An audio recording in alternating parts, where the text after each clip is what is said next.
Okay, good afternoon, ladies and gentlemen, esteemed guests and innovators in technology. Welcome to today's Tech4Good Summit, where we celebrate the thriving tech ecosystem. My name is Olivia Lee, and I am delighted to be your host this afternoon through this insightful session.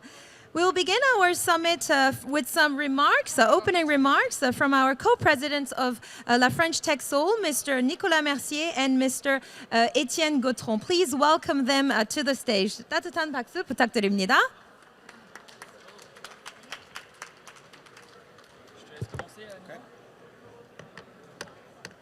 Hi everyone. Thanks for being with us today. It's my great honor to stand before you today and to start the last day of our week-long Tech4Good Summit here in Seoul. We are here to celebrate innovation, technology, and international cooperation. Representing La French Tech Soul, I would like to congratulate the Korea Startup Forum for another successful COMEUP and thank them for associating La French Tech Soul to this prestigious event. This year marks the 10th anniversary of La French Tech, celebrated in style throughout the week. Our startup delegation has been busy discovering the Korean tech ecosystem, from Incheon Smart City project to roaming the street in Pangyo to get the feel about the Korean Silicon Valley. We brought them as well to COMEUP Plus to be immersed in what's being known globally now as the K-Derma new wave, and the list goes on. And we are here this afternoon to end this week long in this prestigious venue. Today it's about innovation, green tech, and health tech. And we will have panelists and sum-ups during the afternoon. Finally, we will end the day with our pitch contest. 10 startups from France and Korea will take the stage. The stake is high this year. We are, as a 10 years anniversary, the first prize is a value of $10,000. I thank you all for being here, and I hand the mic to Etienne, my partner in crime. Thank you so much, Nicolas. So happy to be here today. This is the last day of this week-long event as presented by Nicolas. I see a lot of diversity here in this room. Just with a show of hand, I'm not going to do the nationalities this time around. How many students do we have here in the room? Okay, we have a few students who are rather here than at the university. That's a good thing to do. How many entrepreneurs do we have? Entrepreneurs, yes. How many investors? All right. How many people working at big fat companies? Yeah, just a few. All right, this is what we're talking about today. It's a startup ecosystem. It's an ecosystem. It's made of many different people, many different walks of life. And this afternoon, to celebrate that, as mentioned by Nicolas, we're going to have quite a few different people talking about green tech, talking about health tech. We'll have a few VIPs as well. And it's going to be a brilliant event. The last thing I'd like to share is a number. It's my favorite number. I love sharing it all the time so that people never forget it. La French Tech in Seoul is an ecosystem. It's a community of volunteers. We all have a full-time job, but on top of that, we spend time being here with everyone. And La French Tech in Seoul is the third most followed community on LinkedIn out of all the French Tech communities, right behind Casablanca and Singapore. It's huge considering we don't have that many French here in Korea. It only goes on to say that we bridge ecosystems way beyond France and Korea. I hope you will have an amazing time this afternoon. And now I'm going to leave the microphone to the next speakers. Olivia, over to you. Back to me. Yes, thank you very much for your kind words, Nicolas and Etienne. Now, please welcome on stage Mr. David-Pierre Jalicon, Chairman of the FKCCI and CEO of DPJ and Partners Architecture. Please give him a warm round of applause.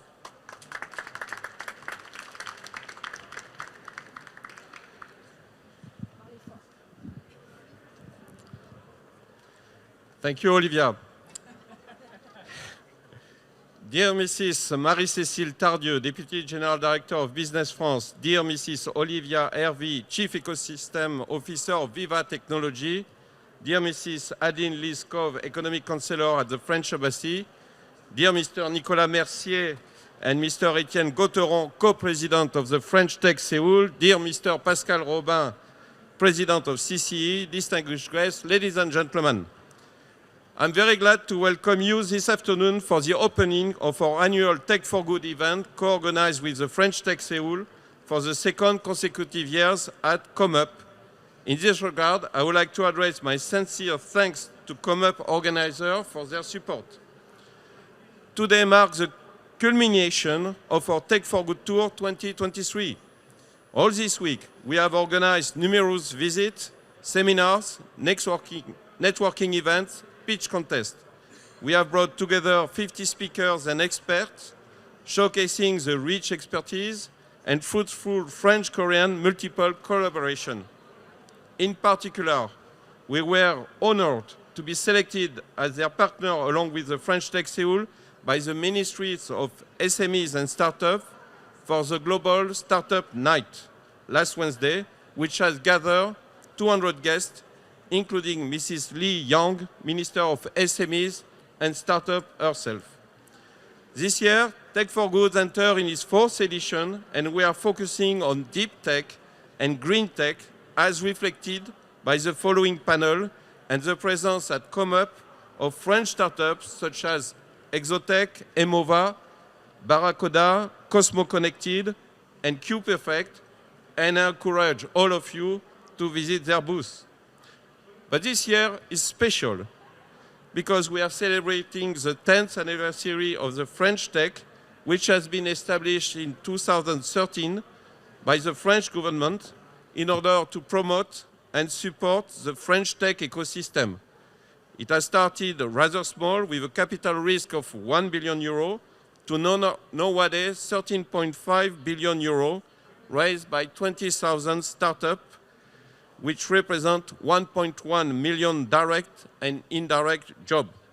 It is an incredible success that we celebrate this week around the world with more than 100 events, including the one in Seoul, with the ambition of opening the French Tech Hub to more and more entrepreneurs, companies, and more cooperation with different kinds of partners. In this regard, all the French Tech chapters abroad play an important role, such as the one in Seoul. The French Tech Hub Seoul is a little bit younger than 10 years, as it has been established in Korea in 2016 at the occasion of the 130th anniversary of the bilateral relationship between France and Korea by 5 founding members, the French Embassy, Business France, the French-Korean Chamber of Commerce and Industry, Alliance, and Orange Fab. Today, the FKCCI is an organization with 450 members, the third international chamber of commerce in Korea, the sixth among the French Chamber of Commerce network around the world, the first digital platform in our network with 250,000 visitors a year. This is a result of a strong growth following the FTA between Europe and Korea signed in 2011, which has generated a new generation of French companies developing business in Korea's SMEs, entrepreneurs, startups. In order to support and welcome them almost at the same moment in a very meaningful momentum, the French Tech Seoul was born and the FKCCI did open its business center, which continued to grow up with today 41 startups hosted. In order to connect startup and corporate companies, French or Korean, but not only, the FKCCI did set up an innovation committee which can serve as an interconnection between all communities to seize opportunities. As a result, today, 30% of all members are startup entrepreneurs. All this happened because France and Korea have many in common, not only in terms of population size, economic power, but value, and value are important in today's world, and because we are two countries of innovation.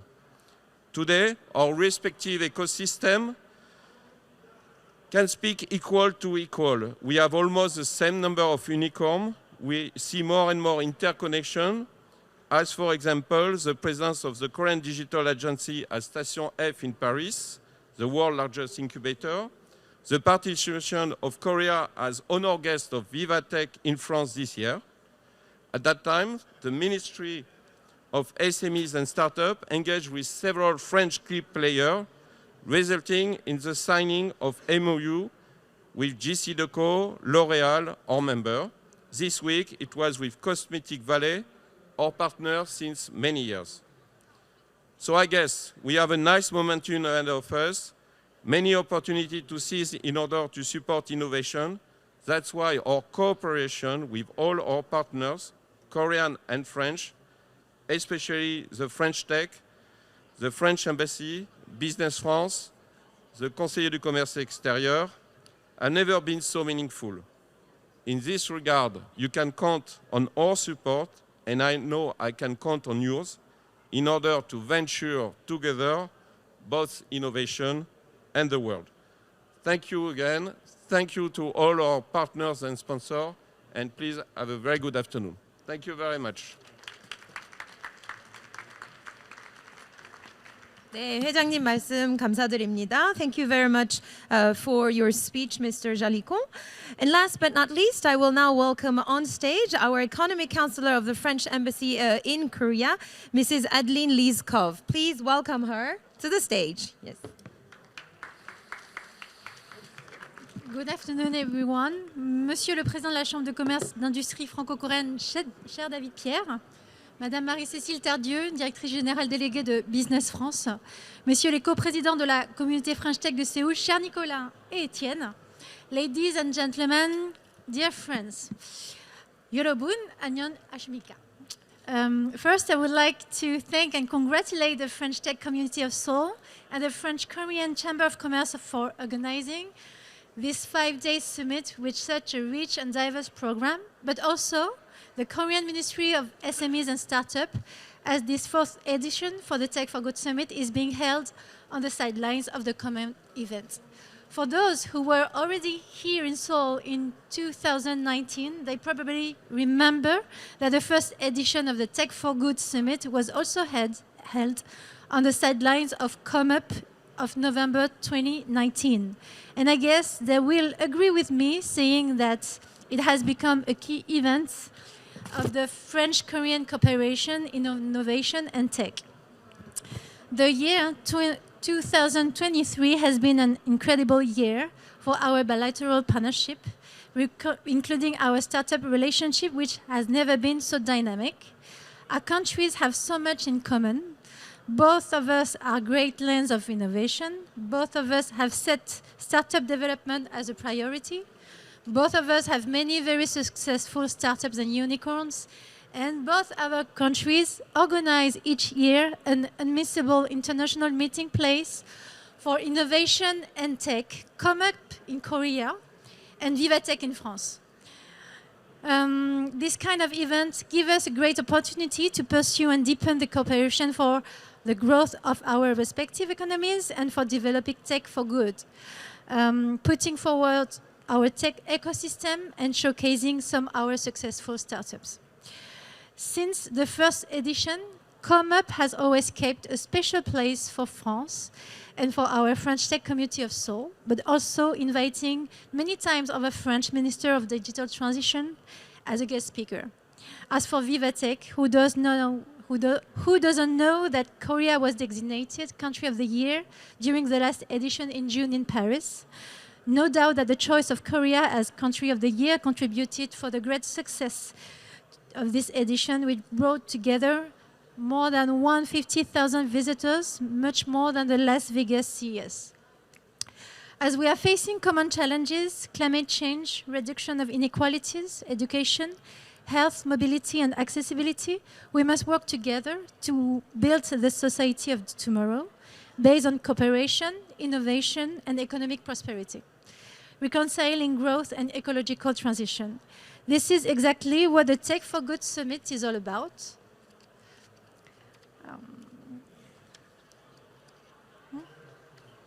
Tech4Good is all the heart of the French innovation policy and perfectly sums up France's vision of innovation. Innovation has to serve the common good, improving our living conditions, helping to build a more inclusive society, and reducing our impact on the environment. No surprise that the French tech community was selected to benefit from the French Tech Community Fund this year for the 4th year in a row and received the financial support from the French state. To finish, I would like to say that the success of France as a startup nation would not have been possible without everyone's efforts, and above all, without the remarkable work and mobilization of all the French tech communities that make this movement shine all around the world, especially the French tech community in Seoul, who does a wonderful job in Asia. As it has been recalled many times this week, we are celebrating the 10th anniversary of La French Tech Global Initiative, of which we are very proud. Happy 10th anniversary to the La French Tech, and I wish all the best for this last day of Tech4Good Summit, and I have no doubt that you will have fruitful and passionate debates. Thank you. 감사합니다.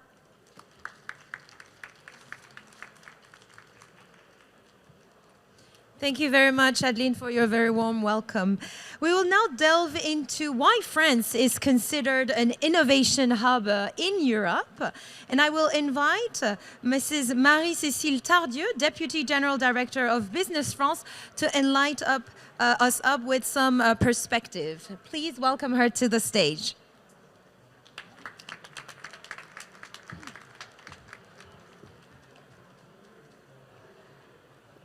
Monsieur le Président de la Chambre de commerce, dear members of the French Tech Seoul, ladies and gentlemen, it's really a pleasure for me to be here today with you to speak about France. So let's make a little poll. If I say France, please, what do you think of? 3 words. Come on.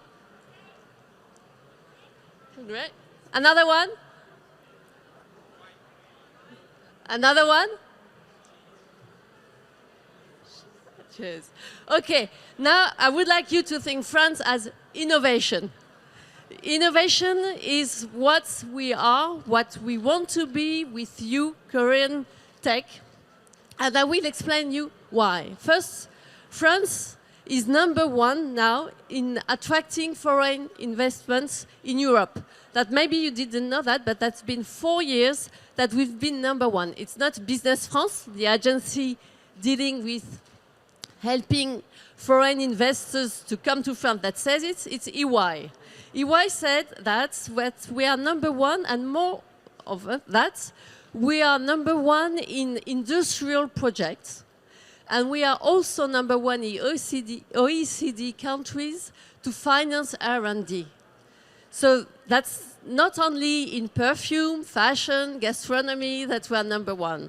We are #1, why? Because we have been organizing now for quite a long time an ecosystem, and I'm really happy to see that for 10 years now, the French tech has been booming, and booming in a way that is a way to combine the French spirit, the youth, the initiative, and also the support of public authorities. And this support of public authorities, we want to continue to give it to new sectors. That is called France 2030 plan. It's a 54 billion plan in order to build the future of our economies. Build the future of our economies means decarbonate. We all know that we are facing transformation of our societies. We need to decarbonate. Second point of this plan is also to de-risk. I think we are in a community here with startups, and we all know that it's difficult to take risk. So you need public authorities to de-risk, to help you to finance and to finance new technologies. And maybe some technologies will be great success, others won't be. And in which sectors do we have to work on that? We have to work on mobility. So the French 2030 plan is working on a low-carbon plane, working on electric vehicle in order to produce in France more than 2 million vehicles. In which other sectors do we need to do that? Renewable energy, hydrogen. We have a 7 billion plan to finance hydrogen. What are the other sectors? I see Sanofi here. Health. We definitely need to build a new sovereignty in health, and we all know that there will be some regional reorganization of the supply chain, and we want France to be part of it because we know Europe will be part of it, as well as America and Asia. How do we work with this plan? We try to not to be the good ones in innovation, but also to go to industrialization, from lab to fab. That's the main point. France has been recognized, and I can see lots of startups, including one in the quantum, dealing with really new kind of projects, but we've been really good with the CNRS, with the CEA, in innovation and R&D. Now we need to go to transformation and industrialization. And we hope that we can have more and more companies coming young to France, trying new technologies and building their first project in France so that we can have them for the rest of their developments. So that is what I really wanted to tell you, that we are really proud of our history, really proud of what we are, but we don't want to be limited to this history, and we are innovating. And we welcome all talents. We welcome talents that want to join La French Tech. We welcome people who would like to come and work in France. We have at Business France a welcome office. This welcome office will be ready to answer all questions about those who have projects in France, investors who want to invest in France, and also if you want to come as a family, because we know that managers, the new generation, they just don't come to work. It's a way of life. We are really happy to help the whole family to come to France through the welcome desk. But if you want to know more about France, there is an event that doesn't have to be missed.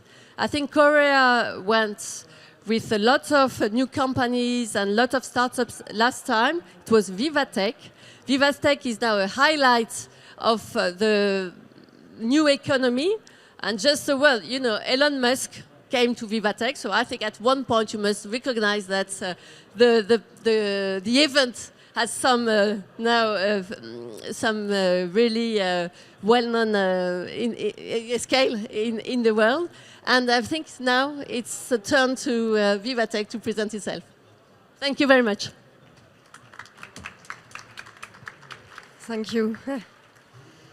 Thank you very much for your kind words, and also thanks to La French Tech. A big thank you for giving me the opportunity to say a few words about Vivatech. It was not really expected for me, so I will be short. But so Vivatech, for those who don't know, we are the largest startup and tech event in Europe, happening in May. So next edition will be the 7th one, and during 4 exciting days in May, so from the 22nd to the 25th of May, startups, corporate, big tech players and big companies will gather to accelerate connections and of course make business happen. And and so at Vivatech, you know, whereas you are a startup, an investor, a corporate, you find all the ingredients to accelerate connections and accelerate your business. We always paid attention to create the best conditions, the best format for corporate players to make connection with startups, for startups to find potential new clients, and also for investors to source new startups to invest in. So that's really key for us, you know, to be like a business platform for the tech and digital sector. Also, we know that 80% of corporate players who come to Vivatech come exactly, you know, to identify new startups to build partnerships with, and we are here to help. Every year we run many challenges for corporates to help them source new startups, new innovations, to also help them scout new innovation according to their business needs. So this is really our role to support them in this mission. This year, for instance, we run more than 50 challenges for corporates. But that's definitely also an opportunity for startups to get closer to corporates and build partnerships with them. And I'm thinking about Korean startups. So Vivatech is also definitely a gateway to Europe. You should definitely consider Europe. Europe is one of the most powerful economic region in the world. And and Vivatech is definitely also the best business platform for you to meet with key decision makers from big corporate groups in Europe. So this year, Korea was the country of honor of the year at Vivatech, and we know that many Korean startups met with key European decision makers who opened their market to the startups. And LVMH, L'Oréal, GCDeco, they signed MOU with Korean startups. So so please consider to enter the Europe market, and we'll be here to support you. So I will stay around all the afternoon. So feel free to come to me and discuss it further. You know, we are definitely here to support you in your international growth in Europe. Thank you.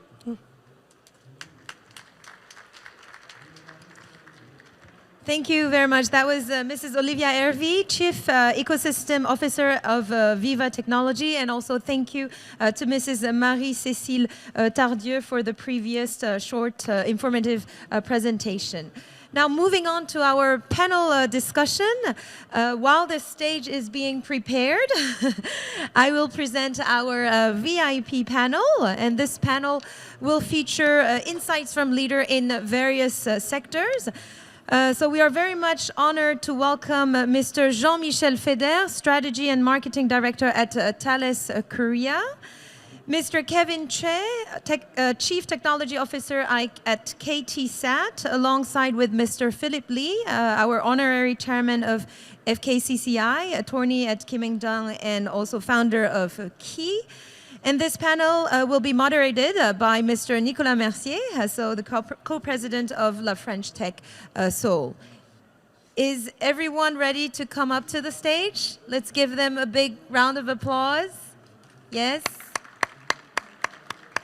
Right, good afternoon, gentlemen. While you got introduced briefly by Olivia, maybe we can start by like a 1 minute presentation. Kevin first. Okay. Hello, good afternoon, everyone. Nice to meet you, and thanks for inviting me here. I'm Kevin Choi.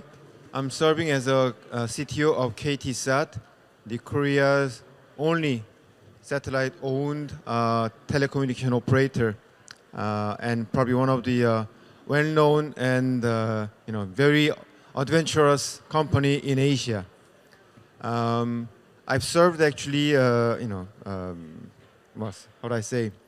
I worked in Europe for more than 25 years, and I'm hoping that with my previous experience to connect Europe and Korea into a same unity and under the term of the innovation. Thank you. Thanks, Kevin. Philippe? Sure. Good afternoon. My name is Philip Lee. I'm a partner at Kim Il-jung, a lawyer, and I served as chairman of the French Chamber of Commerce a long time ago. And I established early this year a new platform think tank, Korea, Europe, and New Key, which is dealing with issues between Korea and Europe. Thank you. Thank you, Philippe. Jean-Michel? Okay, so I'm Jean-Michel. I work for Thales here as strategy director. Also, I've been coming to Korea for close to 17 years now, so I'm quite close to this country. Been here 4 years, so Thales, in a few words, so we are in aerospace, I would say more of a deep tech company, so involved in all kind of things. Satellites is one of our activities, but we're also in connectivity, in cybersecurity, in other fields. So thank you for having me today. Thanks for joining us. So we've prepared a list of questions that you've received and reviewed, so I'm not going to ask you this question. No, I'm kidding. I'll start with a few generic questions, and maybe one after the other can complete the answer. The first one is you guys as leader in innovation. How do you perceive the evolving landscape of deep tech? And what role do you see deep tech will be playing in the future in your respective industries? So maybe Kevin first. Okay, yeah. Well, deep tech, I was asking to Jean-Michel, minutes ago, what does it really mean, deep tech, right? It can mean many things, but what I understood is that it involves, very deep knowledge and deep investigation, and then also this technology is something that we want to fundamentally change the way that we are working. So, yeah. Closer? Yes. Closer? Right. Oh, sorry. Yeah. So in deep tech, my industry is space exploration, space development. In main part of KTZ business is telecommunication by satellites, but all these newly developed deep tech technology are helping us to have more flexible, more economical solution for the connectivity needs around the world. So in that sense, telecom world is already changing heavily thanks to this deep tech investigation and then innovation. And on top, this acceleration of the innovation is increasing in a way that the last 5 years of innovation is more than what we have seen in the last 20 years before. So our life and the lifestyle will even change further in the next coming years, thanks to the deep tech, and more particularly in my domain, the way that you communicate will change. Your handphone, mobile phone, will be able to connect anywhere in the world, everywhere you go, even in the space or on the moon. That's something that it's coming in the near future, I would say in 10 years' time. Thank you. Jean-Michel? Yeah, sure. But totally agree with Kevin. I think it's an exciting time because we are witness of a real revolution, in terms of innovation. We see AI these days, generative AI. I think the pace of innovation is of an order of magnitude higher than anything we've known so far. And I think it creates also, that's why also I'm very much aligned with the Tech4Good concept, because I think when you evolve that fast, you need also to think hard about how to harness, those type of technology and what it means, in terms of sustainability, in terms of ethics. And I think, that's important that when we are in this type of event, then we look obviously at how we can progress the technology, but also how we can define, the best safeguard to make sure that we evolve on the right path. Well done. Philippe, maybe I'll ask you to put on your founder of Key to answer this particular question. I'm not a direct stakeholder in industry, so I can speak on behalf of clients or companies I'm working with or observing. I think the complete reshuffling of global environment triggers more opportunities. So I think everyone has its chance now compared to what it took to be 5-10 years ago. If you have a competitive technology, a competitive advantage, I think you can really get outreach successfully very quickly compared to other times. But getting to the upper age of competitiveness is very difficult. More and more complex, more and more difficult, more and more challenges. And I would say that mastering or inventing a new technology today is not enough. Being innovative is not enough. You must make sure that you integrate yourself in the circulating economy and in the new environment that my colleagues have just described. Thank you, Philippe. Next question about sustainability.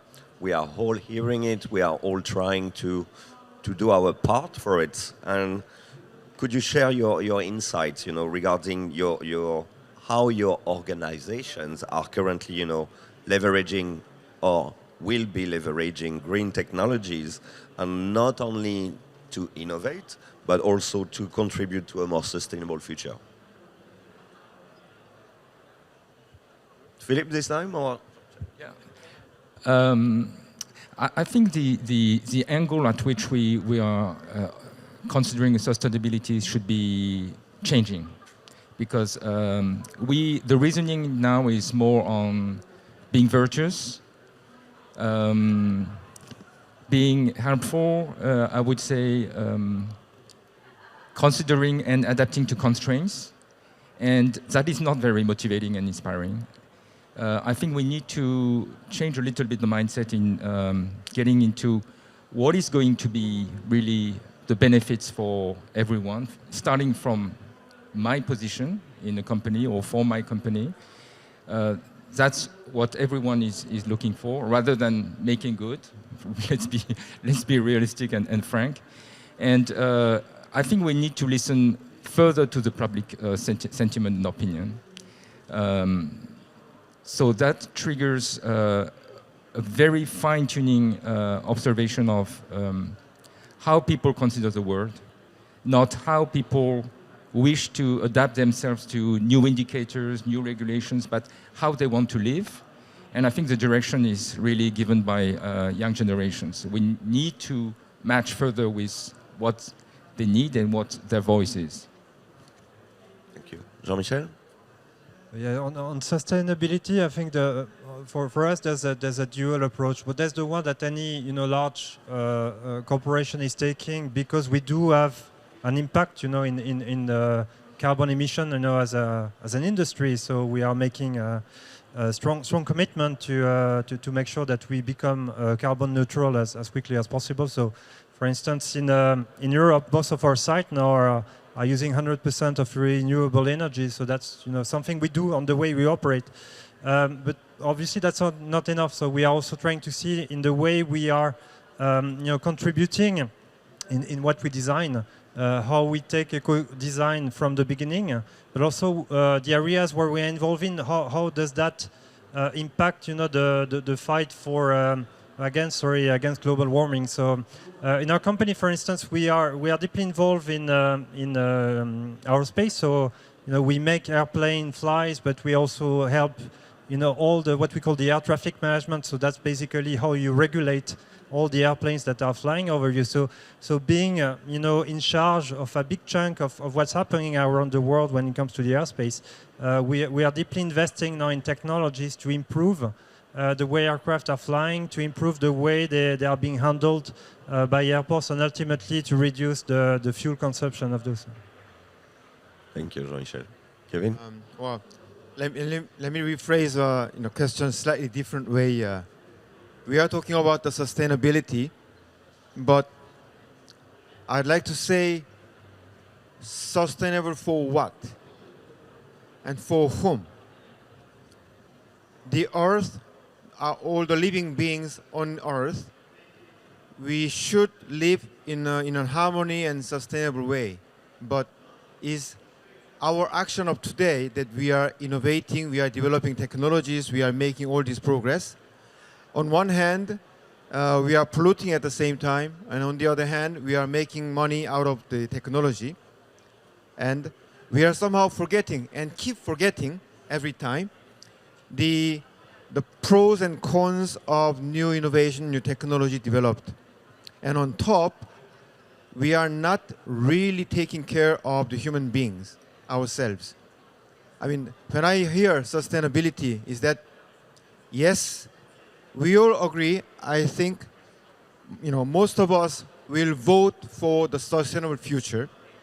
But when it comes to our jobs, to make the sustainable world, my job will be menaced, then it's another question. So somehow we need to find the right balance. I'd like to say that to make a sustainable world, we need to resolve the global warming issues, carbon captures, and remove the war, make a world more peaceful.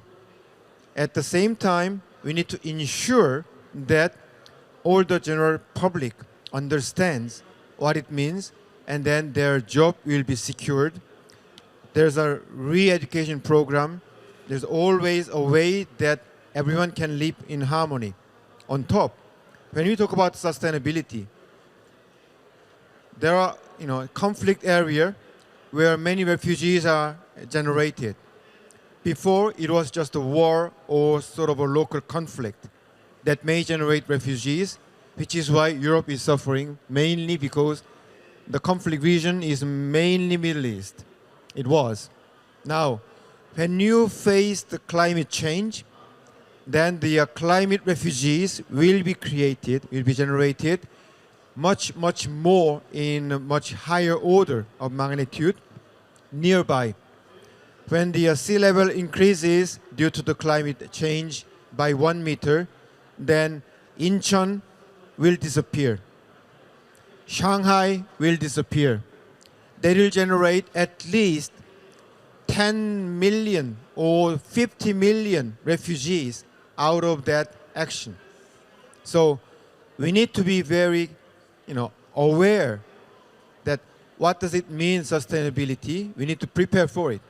But this is not just the individual action. We all go together at the same time.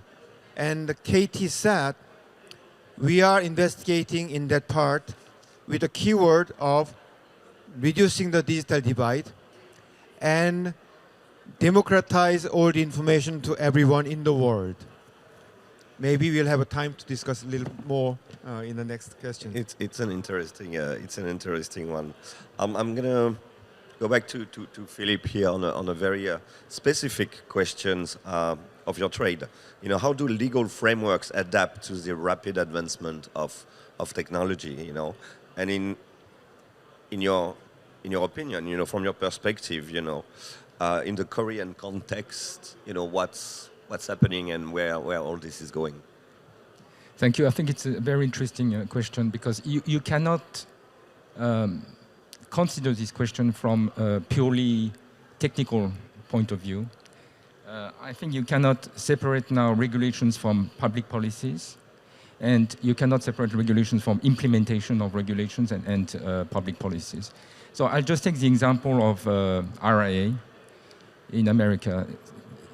This regulation has been, I would say, a masterwork for US in dealing with and when being relevant with the global environment, in being very, I would say, efficient in policy drive, and last, by imposing America's view.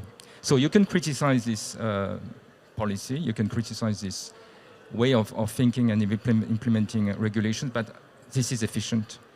And I think this has been for decades the case, more or less, of Korea. Korea has been thinking regulations as instruments, tools for public and economic policy. So the drive is set here and will continue. At the same time, it's more and more difficult to deal with the complexity of changes, to adapt to changes in technologies, because you cannot anticipate the pace and the breadth of changes in technology. So it's more and more difficult, I think, to be relevant in terms of regulations. And the last point I would like to make in this regard is when policymakers, government or corporates think of regulations, you cannot anymore think of your own territory and of your own domestic regulations, because you need to be fitting and you need to be competitive with other regulations. So this is very interesting in EU, for example, these days with CSRD, CS3D, subsidy regulations. It looks like at last Europe is reacting and considering regulations as really an instrument of public policy and protection of national and regional interests. Thank you. Kevin, Jean-Michel, you want to add something to this particular specific topic? Well, maybe we'll touch on that later on, but coming from a highly regulated industry, aerospace in particular, I think we should not look at regulation as constraints.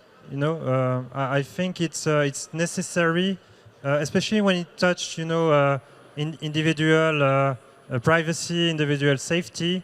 That government take their responsibility and put in place a regulation that is there. Again, I was talking about safeguards. That's really, it's not giving, constraint on a given path, but just making sure that you are not drifting away too far from what is not beneficial to the society. And typically AI is where we are currently having those important conversation around how to regulate this type of new technology. I can only add, agree on what they say. The regulation itself, it may seem, like burdens and obstacles of a business, but if you look at the past, Korea has developed its economy in the current way during the 70s and 80s, thanks to their regulation, protecting their local economy and local industry, promoting them to export more. Regulation very often helps. The question is how we can overcome that and then co-work with them. And as Jean-Michel said, it also helps to safeguard our own safety of human being or the environment. So we somehow need to work very cautiously, but together to resolve and address the regulation in the right way. If regulation is too hard, then obviously that will probably kill the business. However, very often the harmony can be found, and if the market is big, then regulation, whatever the regulation will be, it's ignored. All the people will go into that country and do the business. This is the case. It was the case in China. It is now the case in India and several other countries. Very true. Thank you. Just one last word Yes, about Philippe. regulation. I think one of the main differences between what we see in Korea, Europe, France is when a regulation is adopted, I think it is somewhat the result of a consultation between public and private stakeholders. Public stakeholders never regulate without, I would say, a prior consultation. So that helps to be more relevant. And in order to be more efficient and relevant in terms of regulations and implementing regulations, you need to have a clear vision of your objective from the beginning, not just regulate to have things in order or to avoid illegal actions or violations, but it should be an accomplishment of your vision and objective. And that's why I think the clarity and the understanding of regulation is not perfect in this country, but there's a kind of general understanding in the public of where government and where policymakers are willing to go and what they're trying to do through regulation. Very clear. Thank you very much. Let's go back to innovation now. And innovation is also about navigating, complex ethical considerations. Fine lines here. How do you balance this pursuit of technological advancement with ethical responsibilities, especially in the area like artificial intelligence and biotech? I can take that one if you want, but I mentioned a bit about AI, but maybe more specifically what we do. So as I say, we are mostly involved in critical systems, so this is where safety to some extent is involved at some point. So we have been very cautious when it comes to artificial intelligence in the decision-making process. When sometimes the machine can either suggest a course of action or even take over in some cases. So what we put in place is what we call true AI. So it's a bit the opposite of what we see with generative AIs these days, LLMs and those kind of deep thinking approach, because they are basically black boxes. You get results, but you're not in a position to really explain how the actual algorithm give you a certain result. So, and this is not acceptable when you are dealing with critical systems. So through AI, the difference in the approach is what we call it's explainable AI. So it's done in a way that you understand how the decision was made.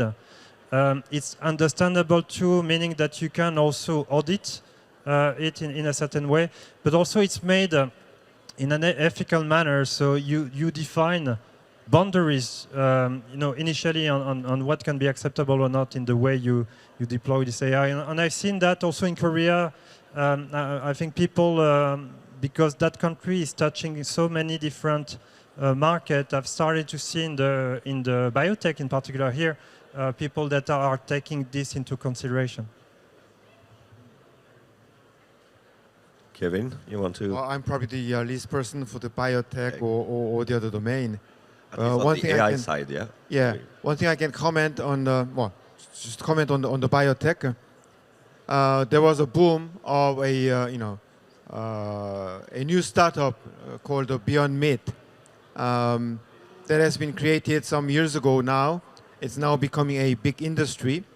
You will see one small Korean startup who are doing, cultivating the meat out of the cells of the animal, and that demonstrates somehow how the innovation actually creates that with less pollution, because we are not feeding the cow, and then it's more efficient, and it could probably be adapted for the future of human being who will live in the space where we do not have grass field to feed the cows.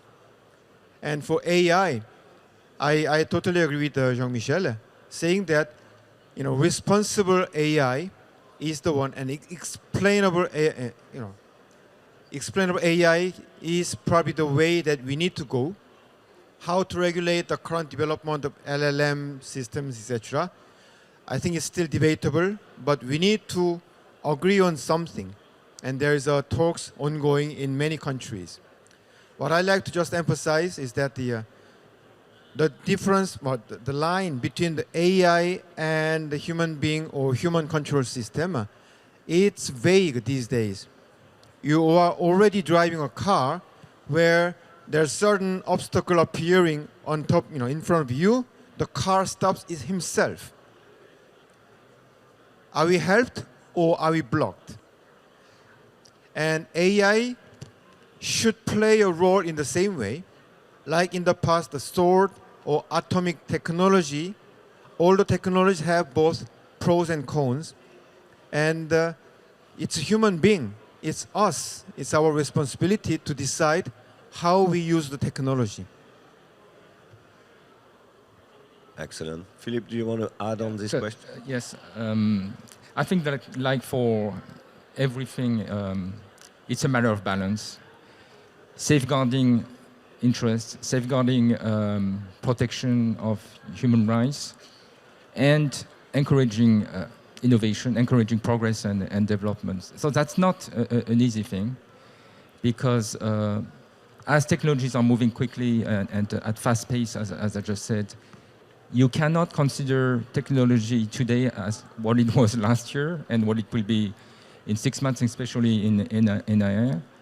And we need to be also pragmatic in adapting to AI and using AI. For in law firms, for example, there are debates about should we use AI, should we use ChatGPT for ethical reasons, because clients are paying, our brains are not paying for ChatGPT. But at the same time, we find out and we realize that all customers are benchmarking through ChatGPT. So you need to know what ChatGPT is to be really effective, to be, I would say, productive with your client. What is interesting also is that in the verge of development of AI, new tools, new jobs are created in AI legal intelligence. I have seen several legal tech AI companies recently in Paris making a kind of demo of their achievements and what they're capable to do. And it was really amazing. It's not just having a set of precedents of court cases, but it's also building reasoning. But at the end, if we take our job as a lawyer, I'm speaking as a lawyer, value will be more and more important. And value will be the decisive competitive factor. And this is what I think we should trigger: more and more value, more and more contents, and use AI as it should be. Thank you. Let's touch upon a bit on partnerships here. You know, it's good to do business. It's better when you have partners around the tables. Could you share some light on strategic partnership, initiatives, collaborations that have proven, instrumental in driving innovation within your organization or your particular industry? Kevin, for example, please. Yeah, even Korea Telecom Group, KT, it's a big conglomerate, probably within number 10 of the conglomerate in Korea. But if you look into the individual business line, like KTSAT, 100% subsidiary, but we are only 200 people. And we are doing all the satellite communication and space exploration related innovations in-house, but we cannot do all of them alone. So we do need to have partners. We are discussing with inside KT Group. KT Research Institute is one of our key partners, developing edge technologies and hybrid technologies. We are also discussing with other local partners in Korea. And Thales Alenia Space is one of our biggest international partners. Without them, we cannot do our business. And also, many other companies in the world that we are discussing together, we are learning from them, and they are also learning from us. We can create new market. I cannot reveal these names. Unfortunately, we are under NDA and then non-disclosure agreement of the secret matters. However, what I can say is that without partnership, we will not achieve whatever we are doing today. So it's very important, and it's even crucial for the survival of our company. I can confirm that. Thank you. So, the partner, Jean-Michel, what do you have to say about it?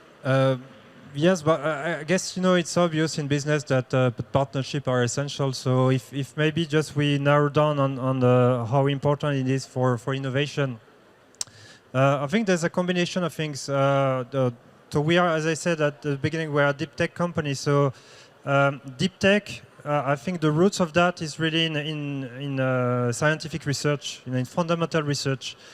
So public-private partnership for decades, if not centuries, has been an essential part of how we progress in this field, and that's no difference for us. So we do work a lot with academia, with a lot of research center, and that's still a big part of what we do. Thales does have in its executive committee, we have a chief scientific officer, and that shows that how close we are to science, simply. So that's for I would say more fundamental disruption. And then when it comes to agility, that's where agility and to some extent new technologies as well. That's where open innovation comes into play. So I think for more than 10 years. We've embraced that in all of our verticals, and we've launched acceleration programs in various places. You've got one in Canada on AI, you've got one in cybersecurity at La Station F in Paris. We have one in-house for the space technology now, and more recently we are also expanding in Asia. So we are opening, we have opened what we call a digital factory in Singapore, and most likely we will open an accelerator in green tech. So that's that wide ecosystem that you're building, that is, essential to growing, obviously, your company, but to grow it, again, in a sustainable way. And just maybe one last point on that. Post-COVID, what COVID has demonstrated is finally how important it is to be local, to have, stronger footprint, to have more local partnership. And that's already what we had, but it's pushing us to do even more, so including in Korea, but in the 60+ countries we are in. We are really looking these days at a strong partnership in the country from an industrial point of view, where we co-develop, we co-deliver solutions. Thank you. So I can't speak on behalf of, as a lawyer, on behalf of my law firms on such a subject, but I'd like to share just a few observations from our experience at Key since we started this year, we are aiming at generating thoughts, joint thoughts, thinking, and elaboration of and triggering new projects through collaboration. And collaboration is not just a word for us. I think it's really an opportunity to turn the stone and to have different and new perspectives on what you see and what you know. So we believe that the reality that we can get through the perspective of the partner is augmenting your brands, your vision, and at the end it can trigger new projects. And we realize that there are huge areas unexplored today where we could and we should try to focus further together jointly, and that's very stimulating at the end. And stimulation is also motivation, progress, and pleasure at the end. Perfect. And as we are entering the last 15 minutes of our panel, I'd like to ask specific questions related to your business and industries. And we will end by a few questions related to tips for the entrepreneurs, that are our audience today. So I would like to start with you, Philip, actually, founder of Key. How these initiatives encourage innovation? And in your opinion, what are the challenges, of the Franco-Korean collaboration on terms of technology and innovation? Yes, I've already answered partly to your question, but one point is somewhat that you hear from many corporates these days, especially since Korea has reached a high level of maturity, technology, and economic standing, is why should I work with Korea? Because they are my competitors. And by collaborating with a Korean company, I'm taking the risk of having, IP infringement, having theft technology issues, which is true. And you need to be, in all circumstances, vigilant and precautionary in doing business. There's no angel in the world. But at the same time, we realize that there's a need to, through thinking, through finding and elaborating, I would say, common sense and joint common sense, there is an opportunity to overcome competition and to reach joint objectives in terms of what we have just been discussing, transformations, developments in sustainability, adopting and matching with regulations on a global scale.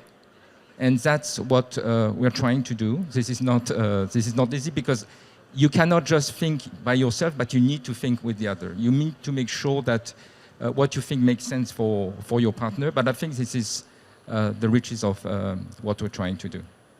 Thank you. Kevin, satellite technology is at the forefront of innovation, particularly in connectivity. So how do you envision the role of this satellite technology in the coming years? What are the new innovations that we can also anticipate in satellite communications? Yeah. Well, I think this is probably one of the area that the general public has been exposed massively in the last couple of months, probably thanks to Starlink, with all the number of satellites sent out to the space and polluting in the night sky. Satellite communication and satellite technology itself has changed our daily life.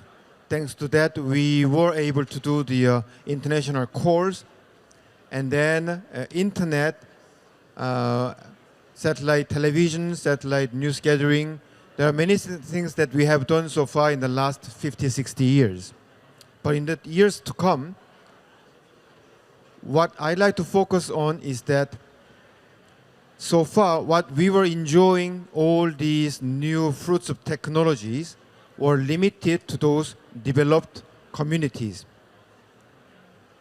we have, we were using our mobile phone, we were using our satellite dishes, and we are gathering all the internet access and all the contents that we see every day without limit. This is because we are only living in Korea or in the country where we have all this infrastructure.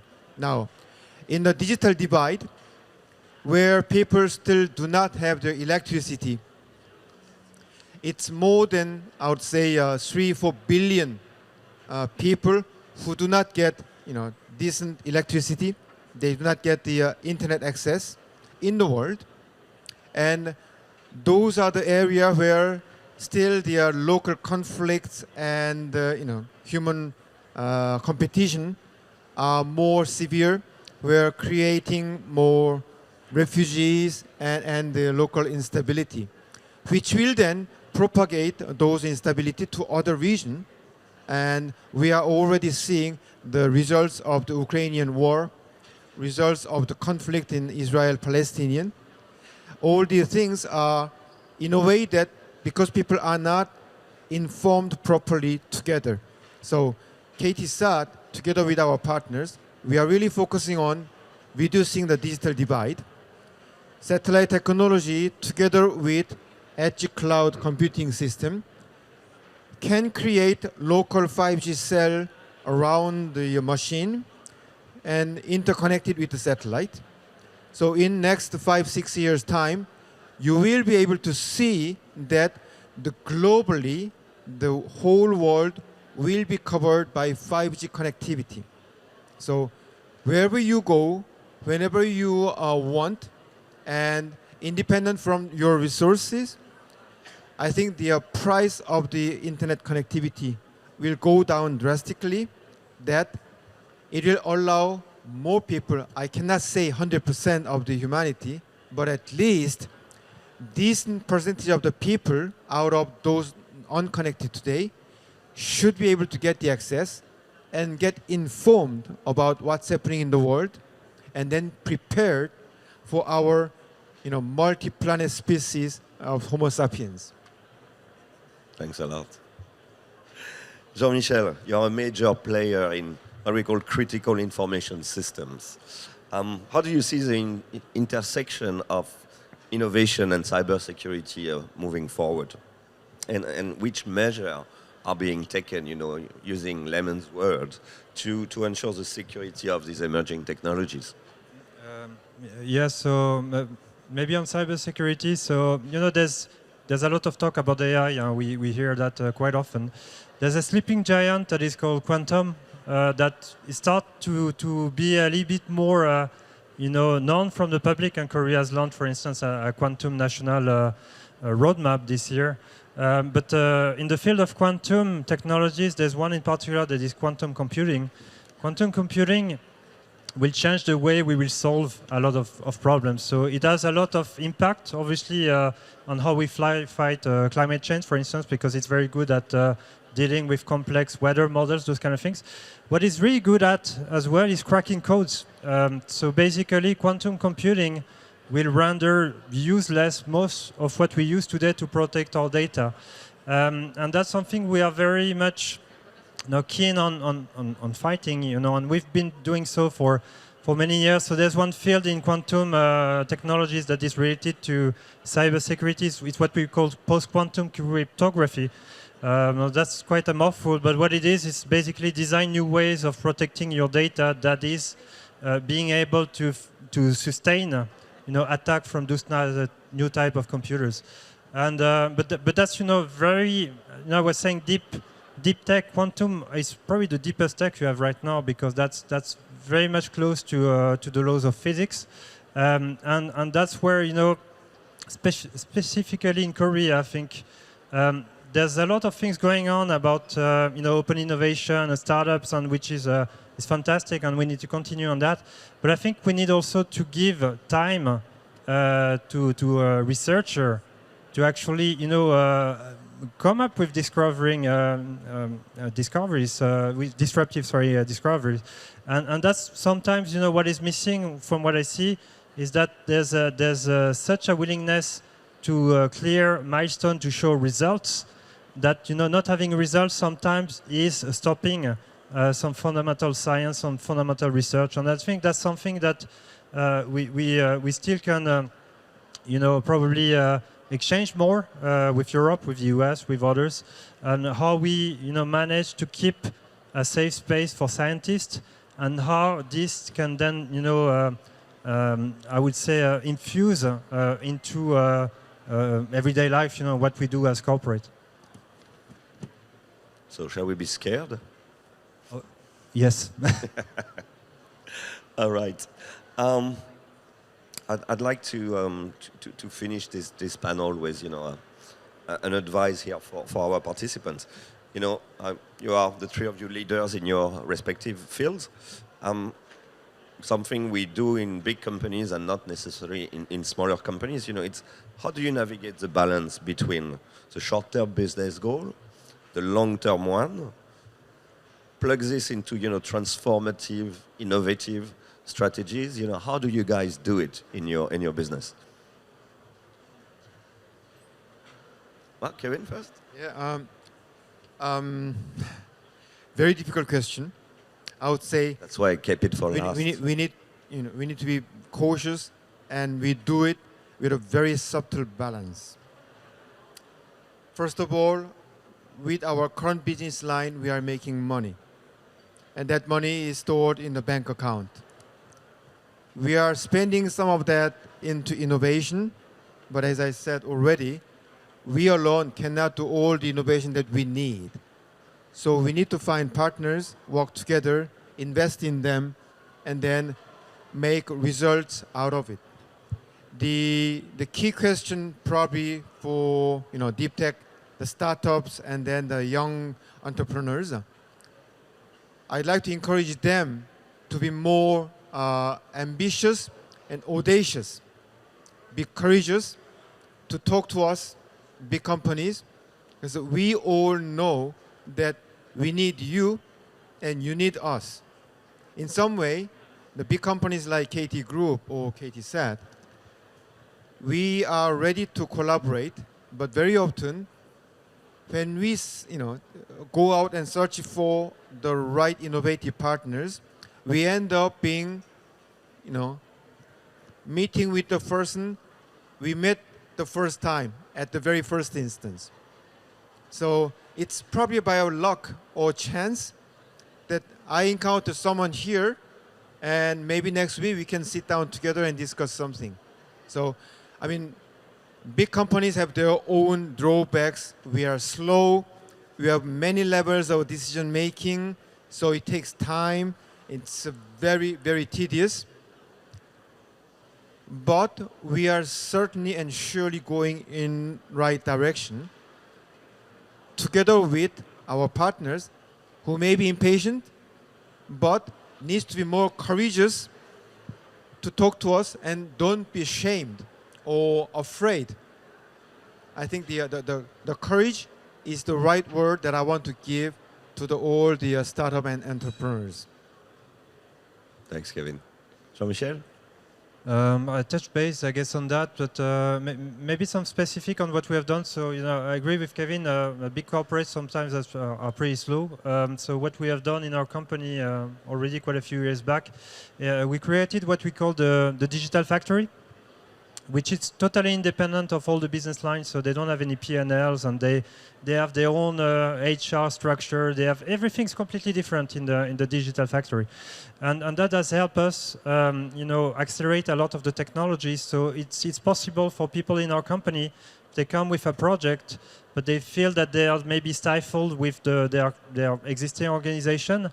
They can be then put in the digital factory, where they are completely different set of process of rules. They have much more freedom to progress on their idea, and after they have the possibility to spin off as an actual startup. So we have several occurrences of that these days, or they do return in the company. And what it has created is this kind of because people do connection, do events also as well, but they are sharing or they are creating a common culture. of innovation, of entrepreneurship in that case, because there are people from our company, and we've seen that accelerate a lot the way we innovate.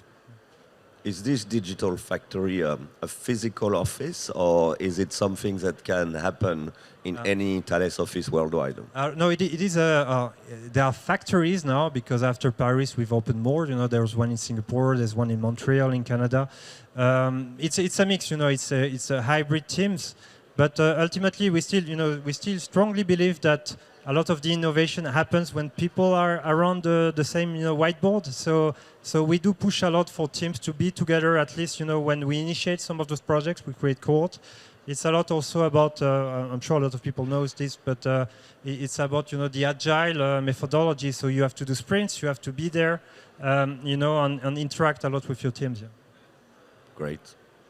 Philippe, please.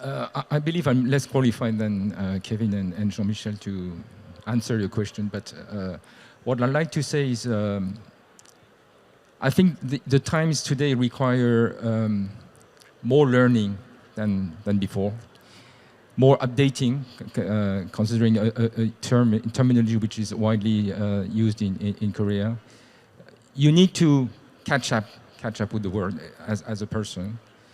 So that's very important. And the second consideration I would like to bring is upheaval doesn't mean throwing out everything. I think upheaval means updating, augmenting, improving, but there are fundamentals which have been prevailing over the years, which are effective, and that for which we should take necessary consideration. And the mix between, I would say, principles, upheavaling and getting, updating and adopting new techniques, being more modern, faster, more innovative, I think is a key and the recipe for any kind of business you may dig in. I think that's a nice, wise closing remark. This conclude our panel. I'd like to warmly thank the three of you for, having taken the time to first, work on the subject and then come here and share your wisdom with all of us. So, on behalf of La French Tech, Seoul, I thank you very much. Thank you. Yeah. Merci beaucoup. Moving on, we will continue with the Green Tech panel discussion. And for that, I will invite first our moderator to the stage. Please have a seat. I'm going to try to stay seated as well. My name is Etienne, co-president of La French Tech as well. Not going to speak too much about myself this time. We're going to go ahead and dive right into it for this panel, which is about green technology. What I like to do for everyone to get familiar with our panel is, well, for each and every one of you to introduce yourself. Maybe we can start with you, Imai. Can you introduce yourself as well as your organization? Thank you very much, Etienne, and great to be here with everyone. My name is Imai Jen-Laplante, and I am a data scientist. Originally, I have a PhD in particle physics from University of Chicago, and I worked at the European Center for Nuclear Research. And the thread through my career is using data, using machine learning and artificial intelligence to solve big problems by understanding the patterns and the simplicity within that to inform decision making.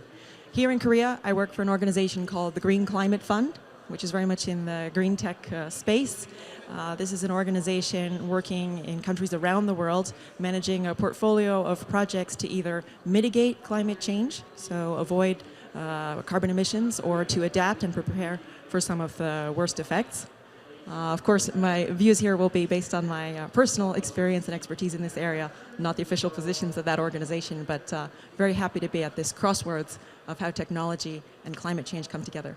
Thank you. Thank you so much. Sylvain? Yes, thank you, Etienne. My name is Sylvain. About myself, I worked for a long time in sustainability. Started over 10 years ago, where my job at a chemical company was about calculating the environmental footprint of products. I've been in, I'd say, the public policy space as an analyst, also focusing on sustainability, energy, and how tech contributes. I've spent a number of years in the consulting space, working with companies from the clean tech sector, IT, energy, and more recently I pivoted and jumped into the startup world. So today I'm with EIP Grid, which is a current startup. We operate at the intersection between energy and IT software. We develop software that enable and boost the performance of clean energy, and I'm super excited to be here today to discuss green tech. Thank you so much, Sylvain. Tegoan, would you like to go now? Hello, my name is Taekwon Bae, CEO of Oysterable. Actually, I graduated a master's degree of architecture engineering, and at the moment I was thinking about what's the problem on the city, and there is two big problems on the city. One is transportation, and second is a waste issue. And actually, there are a lot of technologies about the transportation, so I was focused on the waste problem. How can we reduce the waste problem, and how can we recycle these many things to reduce the waste? So yeah, that's why I established our Oysterable company. Actually, Oysterable means a hidden pearl. So we find the value from the waste and make it brighter and greater, so that we can distribute this value to other participation and actually the citizen. So our technology is using AI and IoT. So we collect the data from the waste and provide the reward to our participation and our user to motivate them to join the recycling and reusable action. And recently we install around the 800 machine in Korea. So we are looking for the global market. Thank you very much. Thank you so much. Quite an amazing panel we have right here. I don't know about you guys, but that's going to be absolutely brilliant today. We're going to start with first question. And before the question, sorry, I'd love to try to define the topic of the day, which is green technology, right? Let me suggest one definition, and please go ahead and disagree if you'd like to. So green technology is probably the use of technology for sustainable value creation, okay? Now you may be looking at it in two ways. Green tech as an industry of its own, where you have companies such as yours, which is using technology at its core to be and to promote a sustainable world for tomorrow. But you can also think of green tech as a way or a tactic for big companies, traditional companies, to also think their business model in a bit of a different way. Companies such as Thales, Sanofi, and so on and so forth. So that would be my definition. Do we agree on this ground? It's all good? Yeah? All right? Makes sense. Makes sense? All right. Now, let's go right into it. I'm going to go kind of off the beaten track. We have kind of a script here, but actually there's one question I need to ask, probably to our entrepreneur friend here. Is it possible to build a profitable business as a green tech company? Yeah, to be honest, actually, recently, as you know, there is a big economic crisis, and everybody think about this is very important and will be real in next year. So this kind of green tech is very related with the public area and the regulation. So if all the world can focus on the solving the waste issue or this kind of carbon issue, then we can say yes, because this is real, and not just only the economic crisis, we actually physically get the danger in our planning. So I can say that we can make a good business model in this area. So yeah, I think we can make money in here. Thank you so much. And Ime, you have worked in many different organizations in the past as well. I'd love to have your thoughts on this question. About the profitability. I think it's important that we strike a balance, right? Because if we focus entirely on the profitability side, then we ignore the long-term sustainability, right? We trade that off against short-term profit. On the flip side of that, if we focus only on the green part, then that can also be a trap. So it's really about walking that line between. And one of the areas that's very helpful here is communities being informed by the experiences. So for startups, that's the networks of other startups who are in a similar space, who are opening up those markets together and also sharing the learnings from the technologies. All right, Sylvain, I'd love to move over to you. Would you like to share your thoughts on this one? Yeah, about profitability. Is it possible to be profitable in the green tech space? My answer is hopefully yes, and actually it must. Take a company like Tesla, might be a bit of a cliche, but it's one of the most valuable companies in the world, and they do zero carbon cars, batteries, solar panels, and all the software to operate them, and they reach a profit. I'd say, if you want green tech, if you want solutions for the climate that leverage human ingenuity, you want people that are behind those solutions to be able to make a living from them, right? Otherwise, you will have no solutions to work with. So that's my answer in short. All right, let's talk about success now. Let's talk about some of the latest trends, technological trends that is in the green tech sector. I'd love to start with you, Tegoan, you're an entrepreneur yourself. Can you tell us about what are the latest technological trends as far as green technology? Could be Korea, could be beyond Korea as well. Yeah, until last year, most of the companies think about the AI because of, we are faced on the big crisis in AI also. But in this waste area, because of the recognition of the waste, it was very important. So many companies invest their money into the image recognition to collect and sorting the right materials on the waste. But the things is changed because of recently, European Union announced the eco-design guidelines, and it means all the materials and product need to be trackable, and this means every item should have the unique ID so that we can track this item from the material to the real product and collection again and make it the material again. So this kind of trackable system is now in the trend thing.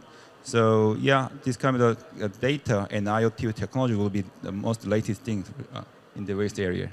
And specifically in Korea, or is that true across all the borders? Across all the country globally. Not yet in Korea, but now we are start to develop this. But other countries now they are start with that. So I think this is the latest one. And do you know if there's a country which is really good at this and leading the charge on that front? I found some company and technology on Germany and in Germany and British company because of some companies from there they made this kind of tracking system for the logistics, and this is actually tracking the material is very related to transportation. So yeah, I think that two countries are most latest technology-based company. Okay, really interesting. Also very interesting because as any foreigner living in Korea, you may know that recycling is quite an experience, right? So if technology can help us with that being less of a pain, even though I guess that pain also helps because, you know, it makes us a bit more conscious of not having to buy, those nice looking apples that are wrapped into I don't know how many kinds of packages. Maybe over to you, Ime. What are some of the latest technological trends that you have encountered lately? Well, Taegon has given us a nice example, jumping mostly over the AI area, so I guess I'll take AI. Certainly what's emerging now are these amazing advances in generative AI. And often when we think about the applications there, we jump in and we think of the text applications, the chat GPT cases, or the image cases that we can use that both for generating and recognizing images. But now this can go into a lot of deeper applications in what is possible to be generating. So it's especially exciting what's happening in terms of molecular generation, the modeling and predicting aspects, basically where the volume of data is very high when it comes to electrical grid modeling. We need to take into account so many different factors in the scenarios coming from both the weather side that could be impacting the production and the demand. And these are the size of models that are necessary to manage those kinds of decisions. And do you have a specific example of either company or technology that's actually putting that into production? There are many that are putting it into production now. I don't want to promote any particular ones. I think I'm happy to discuss it offline for some specific examples. What is exciting is when they share these models publicly, right? This is one of the key things, that both the data and the models can be hard to get to. And if we have those efforts that are happening in isolation, there's a lot of inefficiency. So you gave a good definition of green tech. There's another side of it, which can be, when we do tech, do we do it in a green way? And part of that is that openness and sharing of the data and the models. Great, thank you so much. Sylvain, would you like to tell us about another aspect of technological trends that you have encountered lately? Well, no, I really love the answers from my colleagues. So I think they really nailed it. One thing with, I'd say, green tech, the ultimate purpose of green tech is to solve climate change. Right. If you want to solve climate change, you need to track the impact of your action. So you need traceability, accountability, and so having some form of data transparency and having the means to understand what's going on at the data level is really key. Standardization of data reporting or data collection is also a big trend. I've heard that last week at a sustainability forum. I'm hearing this today as well, so I think it's a hint on the importance of data traceability and how you can leverage data. Talking about data and IoT, there is all the leverage you can get by improving and optimizing infrastructure equipments that run. In this very room, there's probably inefficiencies in the way lighting is used, or ventilation, heating or cooling in summer, and you can identify those with AI and data analysis and act on it. And I really like the AI, the generative AI thing as well. So you touched on it already. What I can maybe supplement on that is I come from the energy space. Right. So when you want to deploy so-called clean energy, so solar, wind, or batteries, it's sort of tricky to sometimes deploy the systems just because the paperwork that's involved is so monstrous. So you have to produce hundreds, if not thousands, of pages of documents to have your project approved, and then that very document needs to be reviewed, and there's a couple of back and forth that go, and it can take months. But with generative AI, you can maybe generate those documents in a couple of hours, have them reviewed by another sort of AI with human supervision, of course. But you can eliminate inefficiencies in that area. That's really a valuable side of generative AI, I believe. And the latest trend I could maybe talk about is energy storage. We build batteries, we put them in cars, stationary positions, but the drawback of those batteries right now is their duration, or capacity. They're large enough to store maybe 1 or 2 hours that allows them to run at full power. But what happens if you have no wind or very little sun for 3 days? 2 hours battery is not going to cut it, right? So what we see emerging now is batteries that can deliver power for 24, 48, maybe 72 hours in the future, and that's very exciting from my perspective. All right. We talked about some exciting stuff. We're going to talk about challenges as well. We mentioned a little bit what some of the challenges may be, such as, profitability, right? Is it really possible for a company to be fully green? Maybe so, maybe not. But maybe there's also challenges that we can touch on that may have to do with, regulation, finding the right talents, getting the right incentives from the government, and so on. Maybe we can start with you, Taekwon, as a entrepreneur in Korea. Are there any challenges for starting a company such as yours? Yeah. Actually, That was a very deep yeah. Yeah, right. Actually, about the green tech and climate, as a clean tech and climate tech startup, regulation changes are very critical, actually. And recently, Korean government announced very big things that they delay the single-use plastic regulation. This affect a lot of startups related to the waste and reusable companies because of all the companies are preparing the next regulation, but recently Korean government just stopped this one. So it means all the possible client, actually the meaning of possible client is the big company, big corporate, because of they generate a lot of product and packages. It means they generate a lot of waste, but because of the regulation, they were thinking about the recycling and reusable action to reduce the regulation crisis.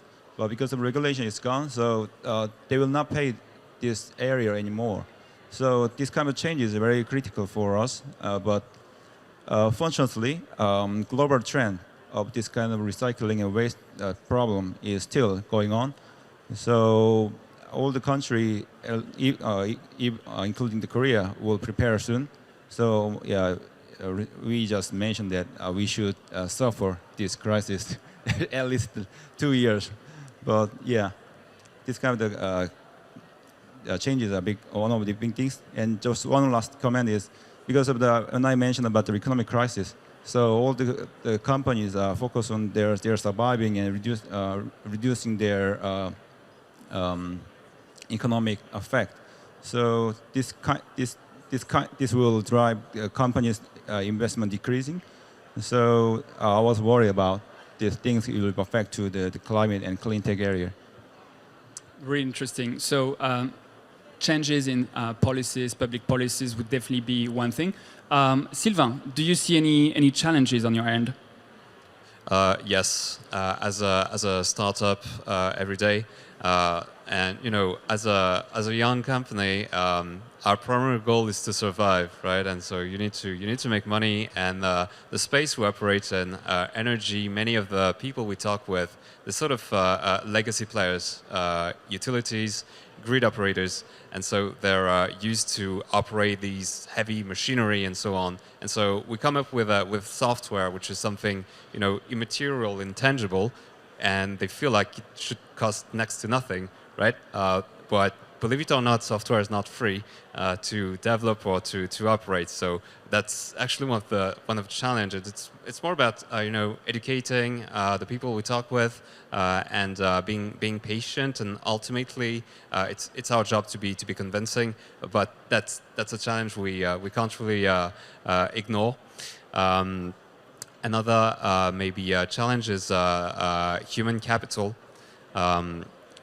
If we want to develop clean, green technologies, we need a lot of hands to do that.